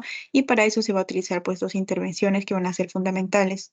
En este caso, que va a ser la trombolisis intravenosa con activador tisular del plasminógeno y también lo que es la trombectomía mecánica, ¿no? Ahora, en cuanto a la trombólisis intravenosa con TPA, lo que va a pasar es que el TPA, al canalizar la conversión del plasminógeno en plasmilina, va a disolver lo que son los coágulos isquémicos y eso pues va a hacer que se restablezca así, bueno, el flujo sanguíneo cerebral y también pues limite que se produzcan ciertos daños en el cerebro, ¿no? Ahora, esta administración de la TPA también va a ser en un tiempo definido, se podría decir, ¿no? Porque se busca que sea dentro de las 3 primeras horas, ¿no? E incluso en algunos casos se puede llegar a extender incluso hasta las 4 horas y media, ¿no? Pero sí tenemos que tener en cuenta que cuanto más tiempo pase, hay posibilidad de que estas hemorragias también se asocien con la trombólisis, ¿no? Entonces, tratar de también de que sean o que se administre esta TPA, ¿no? Dentro de las 3 primeras horas es lo más recurrente, ¿no? Y así podríamos tener resultados más favorables, ¿no? Y bueno, en caso de que sí, que pase un poco el tiempo, incluso extendiéndose hacia las 4 horas y media que ya estábamos mencionando, tenemos que tener en cuenta también el riesgo que puede llegar a pasar en este caso el paciente, ¿no? Ahora, en cuanto a lo que es la trombectomía mecánica, a diferencia de la trombólisis intravenosa con TPA, nos va a permitir como que se expanda un poco más el tiempo, ¿no? Y aquí ya vamos a ver que se puede hacer incluso hasta 24 horas después de que se haya producido esta enfermedad cerebrovascular isquémica, ¿no? Entonces, para esto lo que se va a utilizar van a ser los stents retrievers, que van a, más que nada, pues, van a ayudarnos, ¿no? A retirar todo lo que son los coágulos, ¿no? En este caso. Y eso va a hacer que acelere también lo que es la restauración del flujo sanguíneo y, bueno, reduzca también el daño cerebral, ¿no? Como se puede observar en la imagen de acá. Se va a ingresar en un catéter, una pequeña malla, ¿no? Que, bueno, va a hacer que, pues, nos ayude a retirar, en este caso, el coágulo, ¿no? Y, bueno, así también restaure lo que es el flujo sanguíneo. Ahora, algo que también que tenemos que tener en cuenta es el manejo de la presión arterial, que va a ser bastante importante porque, bueno, mis compañeras ya han mencionado que la hipertensión arterial es uno de los factores que van a ser más cruciales en cuanto a lo que son las enfermedades cerebrovasculares, ¿no? Entonces, también por eso tenemos que tener en cuenta lo que es el monitoreo continuo y el manejo también de esta presión arterial, ¿no? Sobre todo para evitar que haya riesgos de hemorragias cerebrales, ¿no? Entonces, en general, más que nada, todo lo que es el monitoreo continuo de este, ¿no? Y bueno, también aparte, el manejo de los factores de riesgo, ¿no? Más allá de la presión arterial, el control, ¿no? También tenemos que tener en cuenta el control de lo que es el colesterol, la glucosa, ¿no? Y bueno, también en este caso, pues enfatizar al paciente sobre la importancia de los cambios en el estilo de vida, ¿no? Por ejemplo, a la adaptación de una dieta saludable, ¿no? O también una incorporación a las actividades físicas, ¿no? Una caminata, el trotar, ¿no? Y bueno, más allá también complementando con lo que es la terapia farmacológica que puede llegar a estar, recibir en este caso el paciente, ¿no? Y bueno, más que nada, tratar de prevenir o, bueno, tener en cuenta lo que son los factores de riesgo para así, bueno, prevenir estas enfermedades cerebrovasculares isquémicas, ¿no?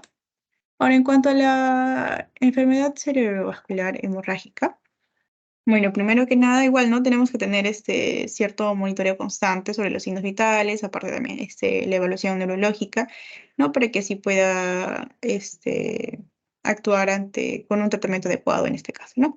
Entonces, bueno, como ya mis compañeras también estaban mencionando, la localización de la hemorragia es bastante importante, bastante crucial en este caso, ¿no?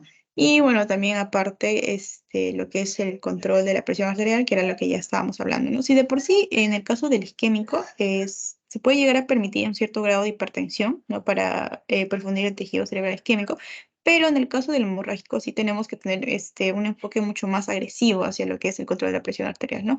Porque aquí ya la hipertensión arterial puede llegar a exacerbar el sangrado y también puede llegar a contribuir a lo que es la expansión del hematoma. Entonces, en este caso, el hemorrágico tenemos que tener mucho más en cuenta el control de la presión arterial, ¿no? Y bueno, vamos a ver también que como tratamiento vamos a tener los medicamentos, ¿no? Anticoagulantes, en este caso, ¿no? Anticoagulantes orales de acción directa, ácido también acetil salicílico, y bueno, también medicamentos antihipertensivos, ¿no? Precisamente para el control de lo que es la presión arterial. Bueno, aparte también vamos a ver lo que son cuando ya hay situaciones críticas, ¿no? Ya vamos a ver que se va a utilizar más que nada lo que son las intervenciones quirúrgicas, ¿no? Como por ejemplo, en este caso, la colocación de un clip vascular en el aneurisma, ¿no? Que básicamente lo que va a hacer es que va a aislar el aneurisma de los vasos sanguíneos del cerebro, ¿no? Y bueno, esta intervención más que nada va a ayudar a que se detenga el sangrado que se está produciendo por este aneurisma, ¿no?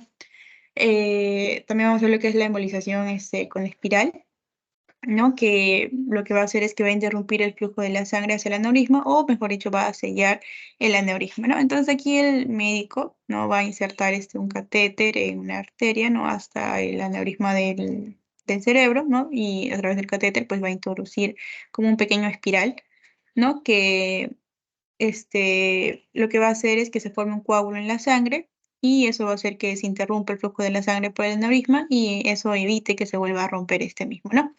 Pero bueno, en general, lo más recomendable en este caso es la prevención, ¿no? La prevención en cuanto a tener en cuenta, ¿no? Lo que son los factores de riesgo, para así poder evitar, pues, que se produzcan estas enfermedades cerebrovasculares, ¿no? Y bueno, eso sería todo por nuestra exposición, doctor. Muchas gracias.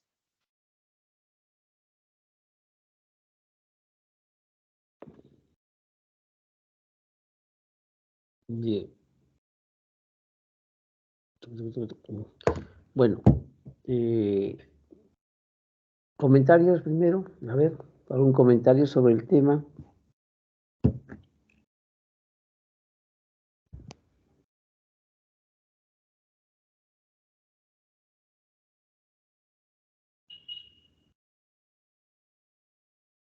Doctor, quizá un pequeño comentario sería que hay que siempre resaltar el hecho de que hay factores de riesgo que son bastante predisponentes para cualquier enfermedad cerebrovascular, como lo que es la hipertensión arterial y la diabetes, pero hacer bastante hincapié en eso porque cada vez está aumentando mucho más los casos de los pacientes que están presentando esas patologías. Ya, muy bien,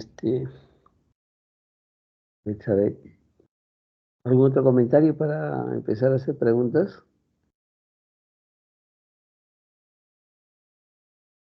Comentario tipo aporte o dudas que hayan tenido de alguna parte para que los que han expuesto puedan absorber las preguntas.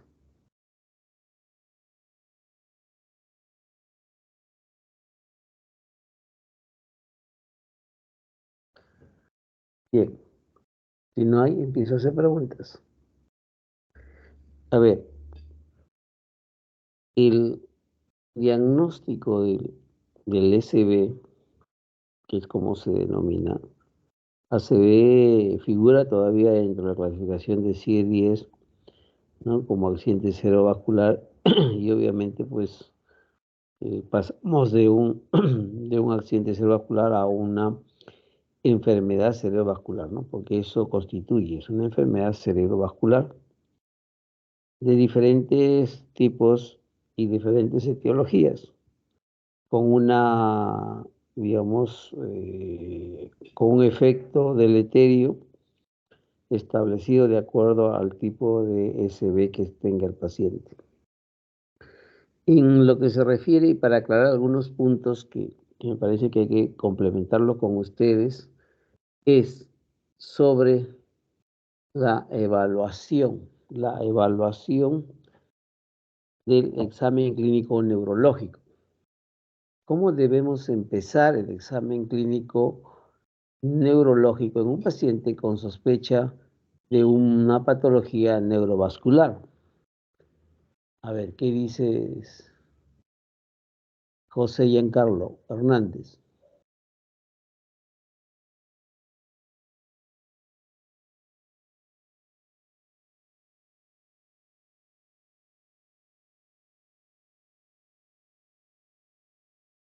José Giancarlo,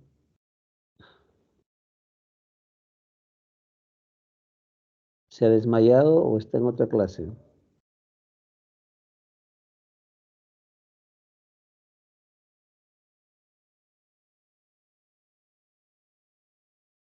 A ver, ¿sabe si está presente José Giancarlo para verificarle falta al seminario? Mi compañero no me ha comentado nada, pero lo que sí es que, doctor, ahorita estamos, hay una clase paralela de farmacología, pero no me ha comentado si en caso ha salido un momento de acá para decir, voy para allá. Eso es lo que hay que evitar, porque para mí está ausente. Y a mí al término de la rotación me piden asistencia para calificación. ¿Ok? Bien, Sofía Ábalos.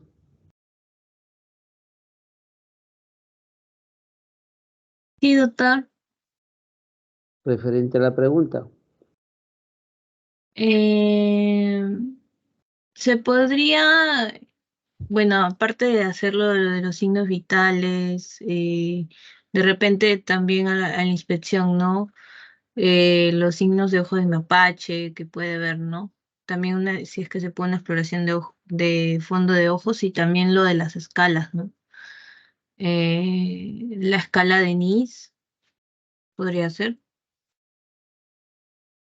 ¿Qué dices, María Elizabeth Sarria? Sí, doctor. La escala de NISC justamente que había mencionado en la exposición, creo que sería lo más indicado, ¿no? Porque es ya validada y todo. Y justamente evaluaría casi todos los ámbitos neurológicos. ¿Qué dices, Catherine González? Sí, doctor, bueno, bueno, me ya he mencionado, ¿no? La revisión de los signos vitales, que va a ser bastante fundamental, ¿no? Sobre todo lo que es la presión arterial. Bueno, aparte también el signo de los ojos de mapache, que también estaban mencionando mis compañeras. Y bueno, también podría ser la palpación de los vasos tanto en la cabeza como en el cuello, ¿no?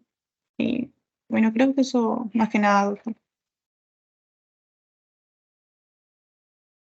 ¿Qué dice Gisela? Padilla.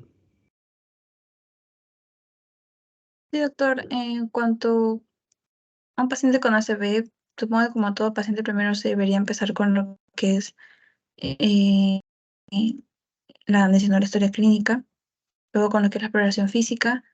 En cuanto en el sistema nervioso, ya empeñándose en lo que son las funciones corticales y en la evaluación de los pares craneales. Ok. Caitlin. Mm, Sí, doctor. Bueno, con respecto a la parte del examen neurológico, la escala de Nice es muy fundamental, ya que, como mencioné, resume en alrededor de 5 8 minutos lo que se podría evaluar con más tiempo, ¿no? La parte incluso de la exploración de los pares craneales, ¿no? Que como hay una parte incluso donde se está evaluando la parte de los nervios craneales relacionados con la parte del oculomotor, ¿no? Tanto del común, el patético y el externo. También se puede observar si hay ataxia, también se puede observar la parte de la comprensión, si hay una afectación en la parte de Wernicke, la parte de Broca, tanto en el habla como en el lenguaje, ¿no? También algo importante que ver antes de eso es los signos vitales, como mencionaron mis compañeros, y también el fondo de ojo y la evaluación e inspección de los vasos. Luz. Esperanza. Quispe. Sí, doctor, buenas noches. Justo como mencionaron mis compañeros, bueno, la escala de Gini va a ser muy importante ahí, ¿no? Recalcar también que se podría realizar lo que son una evaluación de reflejos, porque hay una debilidad también muscular, ¿no? Aparte de ello, también podríamos evaluar lo que son los pares craneales. Como mencionó, puede ser el oculomotor, ¿no? O el óptico también, mantener pues mediante pues una agudeza visual, o también hacer al paciente ver lo que es la tabla de Snell, ¿no? Bueno, aparte de ello, poder realizar también lo que es el par craneal facial, que en este caso ver la sensibilidad también del paciente, ¿no? Porque probablemente pueden, los síntomas puede haber una hemiplegia también. Edwin Moreno. Eh, sí, doctor, buenas noches. Bueno, solamente voy a reforzar lo que dicen los compañeros, estoy de acuerdo con ellos. La escala de Nice es mucho más precisa para lo que es un desarrollo, en este caso, neurológico. En el caso del examen físico, también es importante revisar también lo que es los signos vitales. Eh, Ayudarnos también de lo que son diagnóstico por imágenes. Creo que todo ello nos lleva más o menos a tener un buen diagnóstico, ¿no? Ah, había considerado hablar un poco sobre lo que son pruebas de laboratorio como el análisis de sangre, pero hay algo que no expliqué ahí, por eso no lo tocaría ahorita, doctor. Ok. Anabel. Buenas noches, doctor. Bueno, así como ya lo habían mencionado mis compañeros, ¿no? Es bueno tener en cuenta la evaluación de los signos vitales, la presión, temperatura, el pulso, la frecuencia cardíaca, frecuencia respiratoria, la inspección también, ¿no? Es que bastante característico ver en muchos de estos pacientes los ojos de mapache, la palpación también, y apoyarnos también de la evaluación neurológica, ¿no? Uno de ellos que es bastante usado viene a ser la escala de Nice, ya que es bastante pues eficiente, es fiable también, y como ya lo había resaltado bastante mi compañera,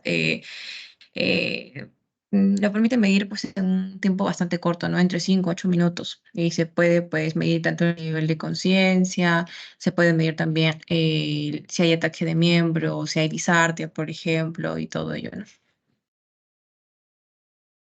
¿Algo más, Catherine González? Doctor, buenas Eh, noches. Adelante, Catherine, adelante. sí, doctor, bueno, lo que ya mencioné igual, también creo que adicionar algo, bueno, lo que mis compañeros ya han resaltado también, doctor. Mm. Keila.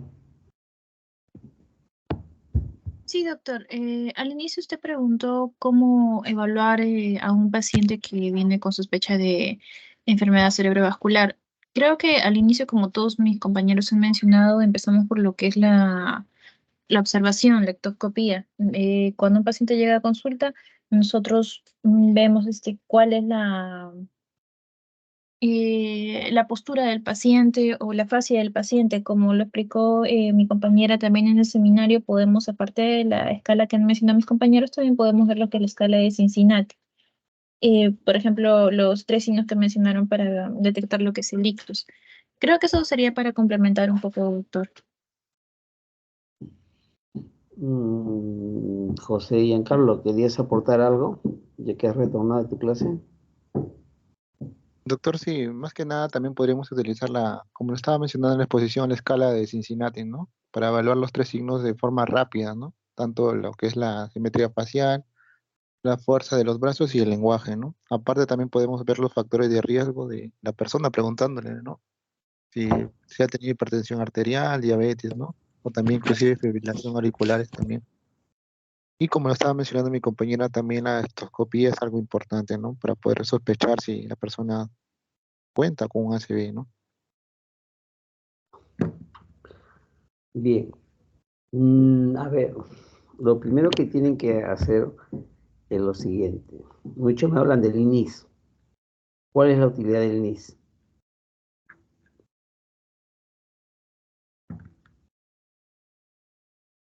¿Qué dicen? ¿Cuál es la utilidad del NIS? Me han hablado bastante del NIS.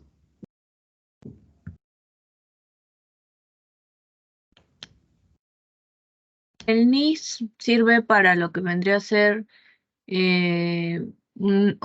para evaluar inicialmente lo que vendría a ser la gravedad neurológica.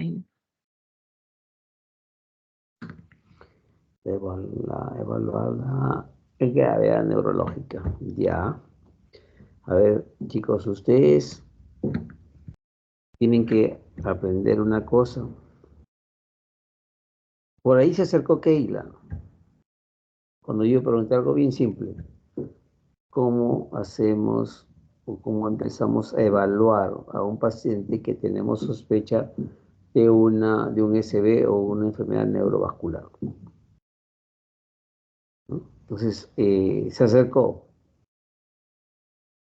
Una parte lo han dicho algunos, de historia clínica. Ya, con la historia clínica voy a llegar de acuerdo al síntoma y al relato cronológico si estamos frente a un probable enfermedad cerebrovascular. Punto 2. Pero de ahí pasa algo muy importante, que es el examen clínico. Y el examen clínico no se empieza con el NIS. ¿Están las partes del examen neurológico dentro del NIS? Sí, pero no es en la escala NIS que voy a empezar a hacer una evaluación. Ojo, un ratito, chicos, un ratito. Recibo una llamada del hospital, un segundo.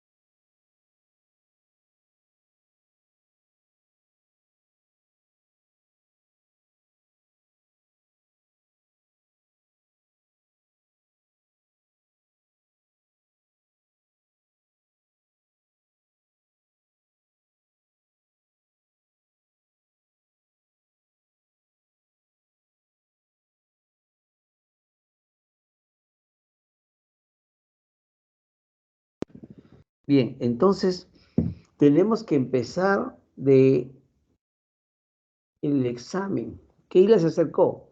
Ectoscopía. Perfecto. Hay que hacer la ectoscopía.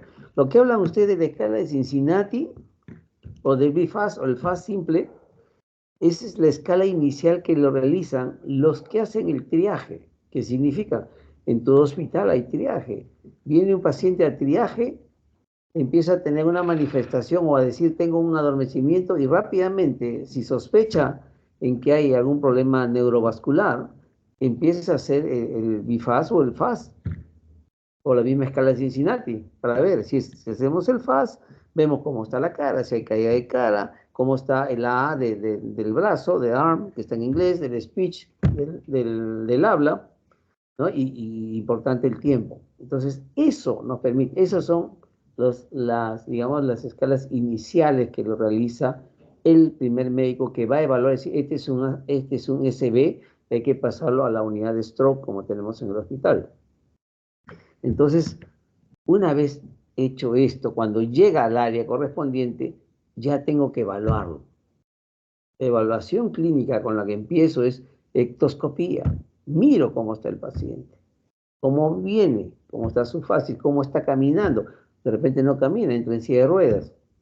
Y en la clase le hemos dicho cómo está el paciente típico de un SB en silla de ruedas. Después empiezo a evaluar los 10 pasos esenciales de la evaluación neurológica. Funciones superiores, con todo lo que es la atención, orientación, la gnosia, el lenguaje, el habla, la gnosia, el juicio, memoria. O sea, todo eso dentro de la evaluación inicial, y después viene obviamente todo lo que es la motilidad, sensibilidad, ¿no? Para poder evaluar adecuadamente y definir si es que hay un SB probable o un SB establecido. Pero eso es. Y cuando hablo yo de escala NIS, todavía ustedes están escuchando que yo no hablo de escala NIS, estoy hablando de la evaluación neurológica inicial, que me va a permitir definir la presencia de un SB.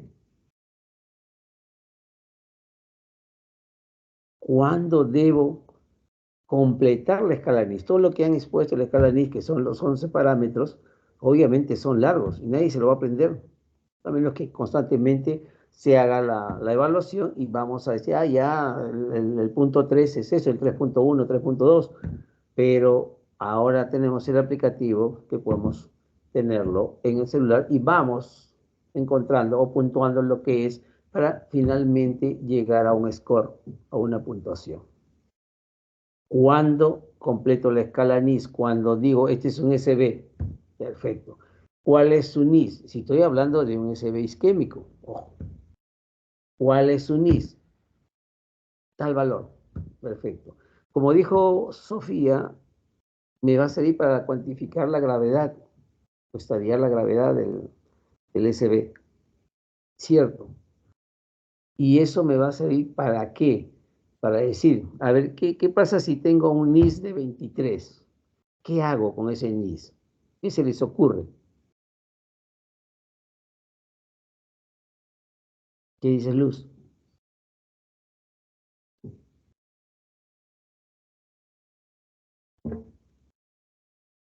Hola, no se desmayen. Si saben, lo dicen. Si no saben, me lo dicen. Ustedes están para aprender, están en la etapa de aprender.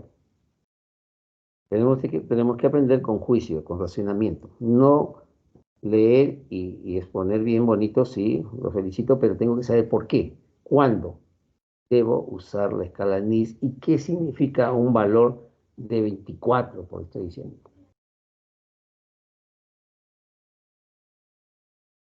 ¿Qué dice Luz? Caitlin.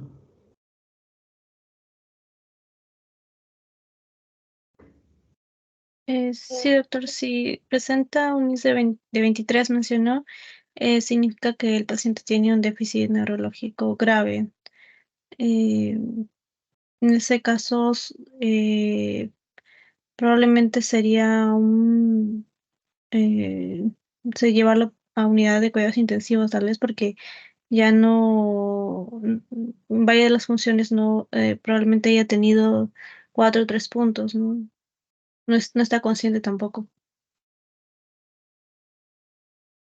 Ya es un SB grave. Pero ¿qué implica eso dentro del aspecto terapéutico? Porque el NIS me permite, aparte de decir es grave, me permite decir a este le doy una terapia definida o ya no le doy terapia. ¿Sí? Entonces ahí El inicio es importante para establecer la terapia. Establecer a quién le doy y a quién no le doy. Porque vamos a llegar a la terapia y vamos a hablar sobre eso. Bien. Otro aspecto importante antes de terminar con el NIS es el siguiente.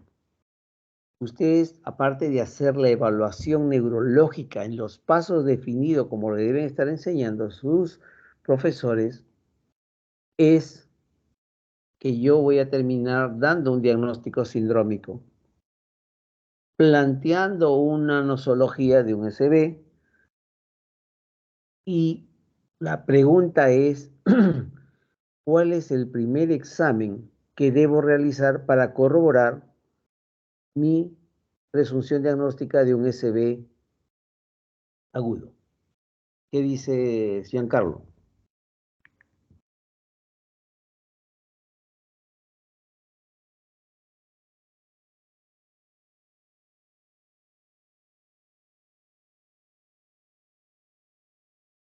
Este,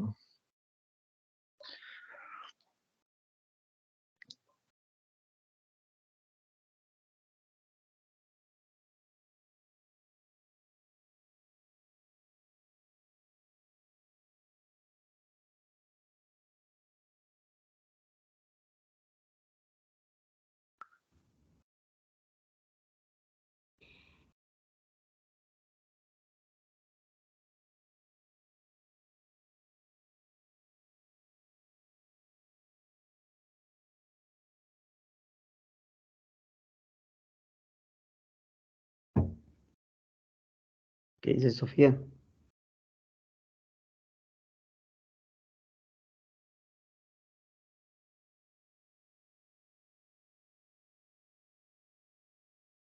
No, no estoy segura en ese aspecto, doctor. Podría ser por la evaluación de los signos y síntomas también, ¿no? ¿Cuál es el primer examen? Una vez que yo tengo ya la presunción diagnóstica de un SB, ¿cuál es el examen que debo pedir inmediatamente? ¿Qué dice María Elizabeth? Doctor, ¿sería una tomografía cerebral? Una tomografía cerebral. Perfecto, Elizabeth. Está muy bien. ¿Qué característica debe tener mi pedido de tomografía cerebral? ¿Qué dice Gisela? Sin contraste, ¿Perdón? doctor. Tomografía sin contraste. Sin contraste. ¿Y por qué sin contraste, Anabel?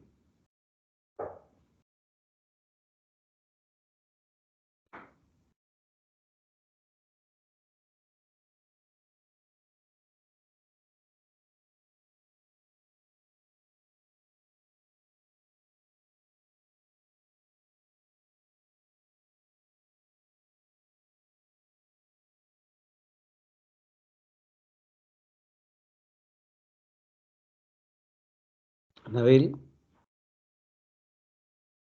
No lo tengo claro, doctor. Keila,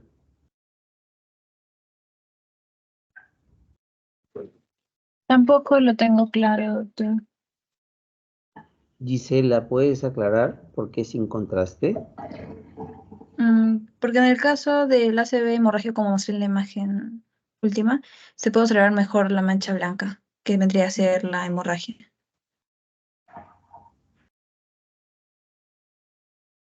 Para aclarar lo que ha querido decir Gisela es que mi primer examen tomográfico que pido es sin contraste. ¿Por qué?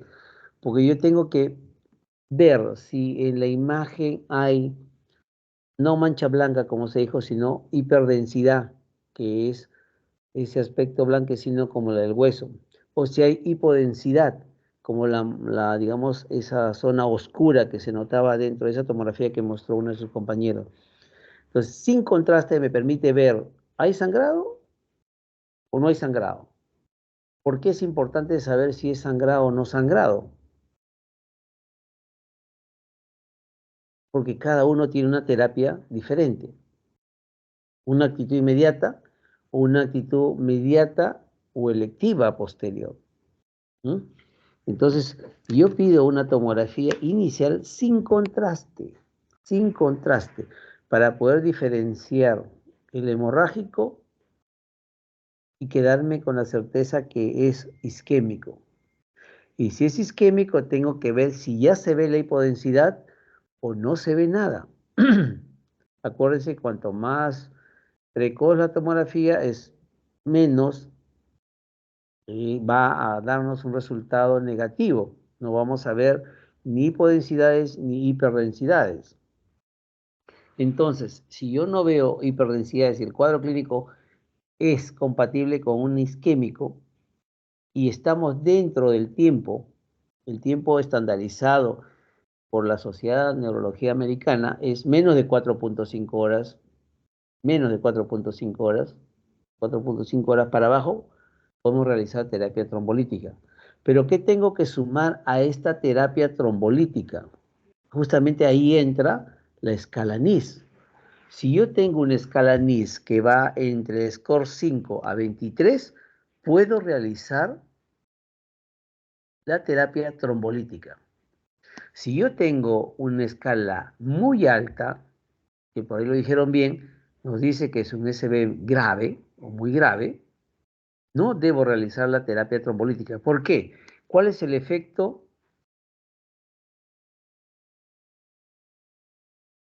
del trombolítico como evento adverso? ¿Qué dices, Moreno? ¿Qué pasa si yo trombolizo, doy el TPA o el TPA y ¿cómo se llama? En un paciente con un SB grave, según el NIS, mayor de 23 grave, que digo que no debo trombolizarlo. ¿Cuál podría ser el efecto negativo del trombolítico? O alguno que lo sepa, me contesta. A ver, Hervin. No lo tengo claro, doctor, disculpe. ¿Qué dices? A ver, Gisela, dime. Adelante, Gisela. En el caso de que no sea isquémico y sea hemorrágico, puede empeorar aún más lo que es la hemorragia. Estás por ahí cerca. Estás por ahí cerca. Pero, ¿cómo se llama? Ahí hay que ver. Un ratito. Ahí tienes que ver dos aspectos. Un ratito estoy en control. Nadie me acaba de llamar.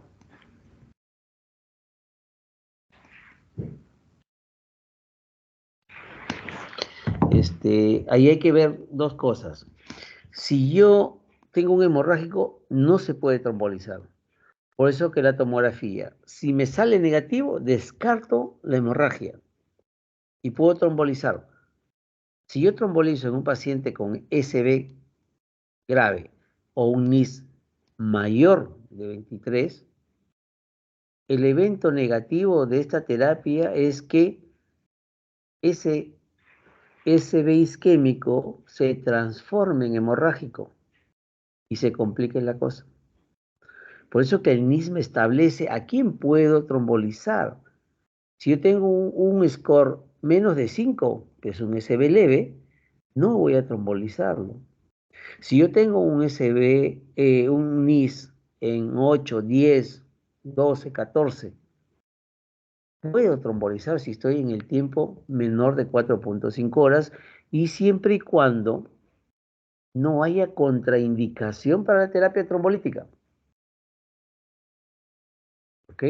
Si yo no tengo contraindicación, puedo trombolizar. Si hay contraindicación, ya sea absoluta o relativa, no puedo hacer la terapia trombolítica.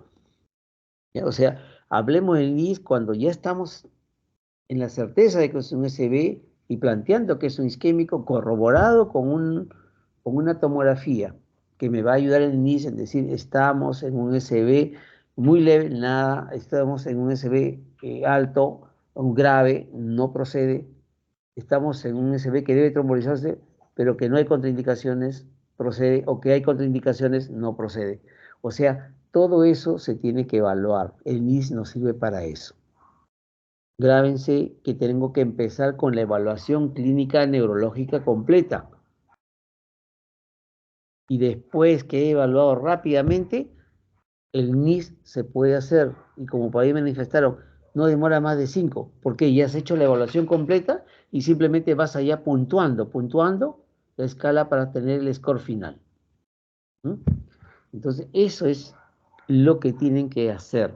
El otro punto importante es, como dijo Gisela, es la tomografía axial de cerebro, o lo que tenemos la tomografía espiral multicorte, sin contraste, ¿ok?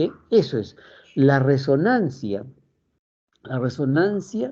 no todos los centros lo tienen, y no es un examen de emergencia, a menos que esté dentro de un centro especializado en lo que es terapia primaria de SB con trombectomía. Ahí sí necesito lo que es la resonancia, e incluso la angiotomografía puede darnos luz si se ve una obstrucción del determinada componente de vaso cerebral para poder realizar lo que es ya la trombectomía suficiente. ¿Mm? Pero los centros básicos de stroke, como los que tenemos en el Perú, y el Reolete es uno de ellos, está diseñado para hacer la terapia trombolítica. La terapia trombolítica es la que va a permitir la reperfusión del vaso de la zona isquémica, que no hablaron mucho en la fisiopatología de las áreas importantes del SB, que es la penumbra y el core del centro. Tenemos que tratar la penumbra para que no llegue al core. El core es la necrosis, el infarto cerebral, el SB establecido. ¿Ok? Entonces, yo tengo que evaluar bien al paciente con SB. Y tengo que elegir la terapia, que va a ser predominantemente importante la evaluación. Acuérdense que en las clases teóricas les decía, una buena historia clínica, un buen examen clínico permite un diagnóstico oportuno y un tratamiento adecuado en el tiempo adecuado. Esa reperfusión, cuando hacen la trombolisis, el paciente empieza a recuperar el habla, empieza a recuperar movimiento, o muy súbito, rápidamente, o en forma progresiva, pero lo recupera. ¿Mm? Entonces es importante ese diagnóstico que ustedes deben realizar. Y cuando muchos han hablado de ojo de mapache, el ojo de mapache no se ve en USB. El ojo de mapache se ve en los traumatismos craneales, que produce secundariamente cualquier alteración. Básicamente estamos hablando, cuando hay un compromiso de determinada parte del cráneo, nos va a salir el ojo de mapache o el signo de Badel, que es retroauricular, la equimosis retroauricular. Pero en SB isquémico hemorrágico es importante nosotros la clínica. Ojo, el SB hemorrágico es más brusco que el isquémico. Más brusco. Más súbito.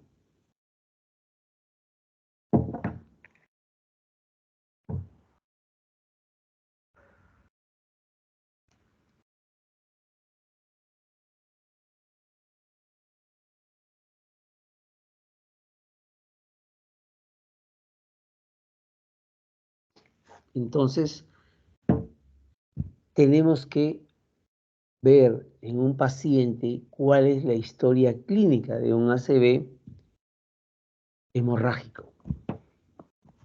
Es la típica historia, ¿no?, de una cefalea intensa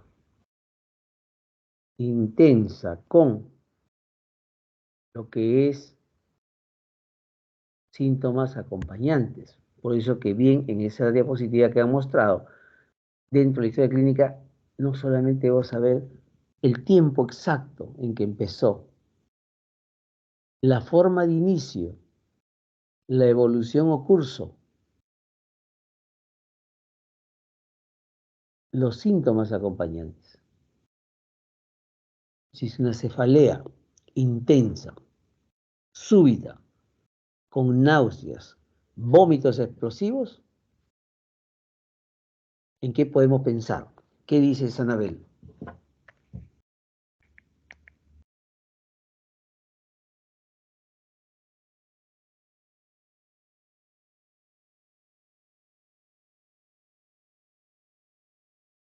Doctor, ¿sería hemorrágico? ¿Qué más? ¿Qué otra condición?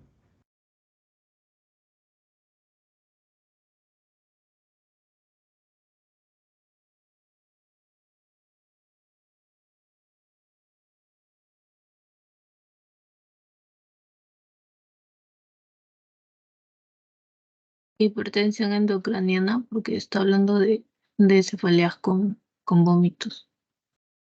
Exacto, así es. Un síndrome de hipertensión endocraniana. Y eso me está diciendo, si yo tomo una tomografía, la posibilidad de que encuentre una hemorragia. Claro que sí. Una hemorragia, y puede tratarse de una hemorragia que sea intensa, no solamente intraparenquimal, sino con invasión ventricular y sobre todo que haya un compromiso de cuarto ventrículo y me esté provocando todo un aumento de presión y va a darnos la manifestación que les he referido. Entonces, ya de acuerdo al síntoma, ustedes ya deben estar empezando. Por eso que la historia clínica, cuando la recepcionan ustedes, empiezan a tomar datos, ya su chip debe estar ya pensando en la posibilidad, ya sea diagnóstica o sindrómica, para que cuando vaya yo a realizar el examen clínico, ya vaya un poco más dirigido o centrarme más en el aspecto que yo quiero encontrar de acuerdo a la anamnesis que me ha dado el paciente. ¿Ok? Eso es muy importante. Y otro punto que hay que considerar, y no les comenté, en las tomografías tanto con contraste sin contraste, la tomografía sin contraste nos permite ver justamente las hiperdensidades que se dan dentro de las fisuras del cerebro o dentro o alrededor de lo que es cortical o alrededor mesencefálico o perimesencefálico, que nos va a decir hay una hemorragia subaracnoidea. Si yo de inicio pido con contraste, voy a pintar todos los vasos y puedo confundir y no plantear una hemorragia subaracnoidea. ¿Sí? Por eso siempre es sin contraste. Paciente que debuta con cefalea aguda, trastorno de sensorio, gente joven, como se dan las historias clásicas, estaba duchando, estaba haciendo este trabajito y súbitamente dio un grito y se cayó, perdió conocimiento.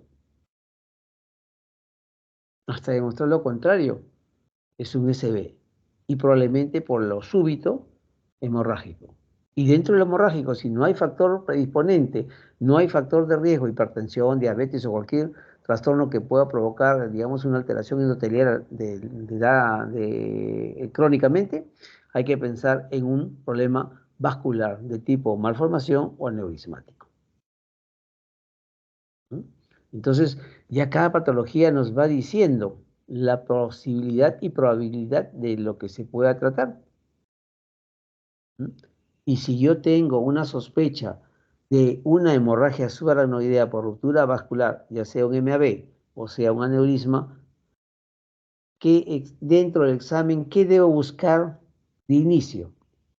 ¿Qué dices, María Elizabeth? Una hemorragia.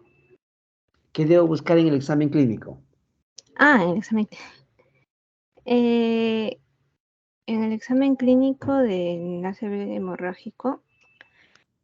El caso que te he narrado, ¿ah? Estoy sospechando en que es una hemorragia subaracnoidea, ya sea por un MAB o por un aneurisma. Es un paciente que ya con trastorno sensorio, con un ictus súbito, un grito, pérdida de conciencia.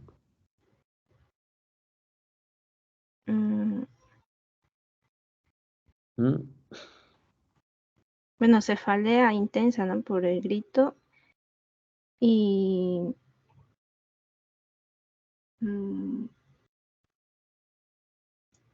no sabría, doctor. Ya, perfecto. No, está bien. Están en lo que no deben saber. Keila, ¿Sabes algo? ¿Tienes alguna noción de eso? ¿Cómo puedo? ¿Qué debo buscar dentro del examen clínico?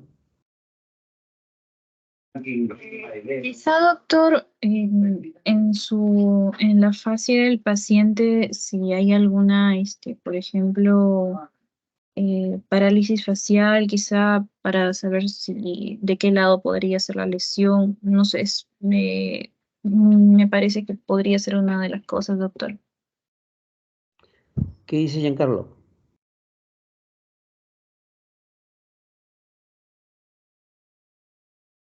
Doctor, no sabría decirle. Doctor, disculpe, también quería mencionarle algo. Lo que pasa es que hoy día también tenemos una exposición de seminario con la doctora Borja a Ah, ya, las ya. 9. Ahorita terminamos. Le doy el Ok. dato. Esto yo debo buscar, como es una irritación meningia, signos meningios. Kermi Brunskiski. Y lo voy a encontrar. Acuérdense, hemorragia subaranoidea. Subaranoidea. Irritación meningia. Debo buscar signos meningios. ¿Ya?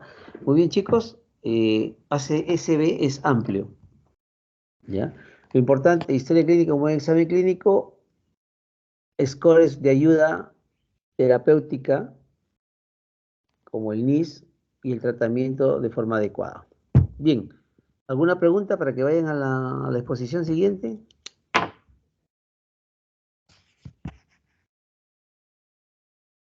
Creo que no hay ninguna. ¿No, Keila? ¿No hay nadie? Sí, Perfecto. doctor, creo que ya no hay más preguntas de mis Espero que no hayan compañeros. quedado adormitados para que escuchen bien la otra clase. Muy bien, listo, ok, ya nos estamos comunicando, ¿ah? Buenas noches. Buenas noches, doctor. Muchas gracias. Sí, Buenas chao, noches. Gracias, doctor. Buenas Buenas noches, doctor. noches. Gracias. Gracias, doctor. chao.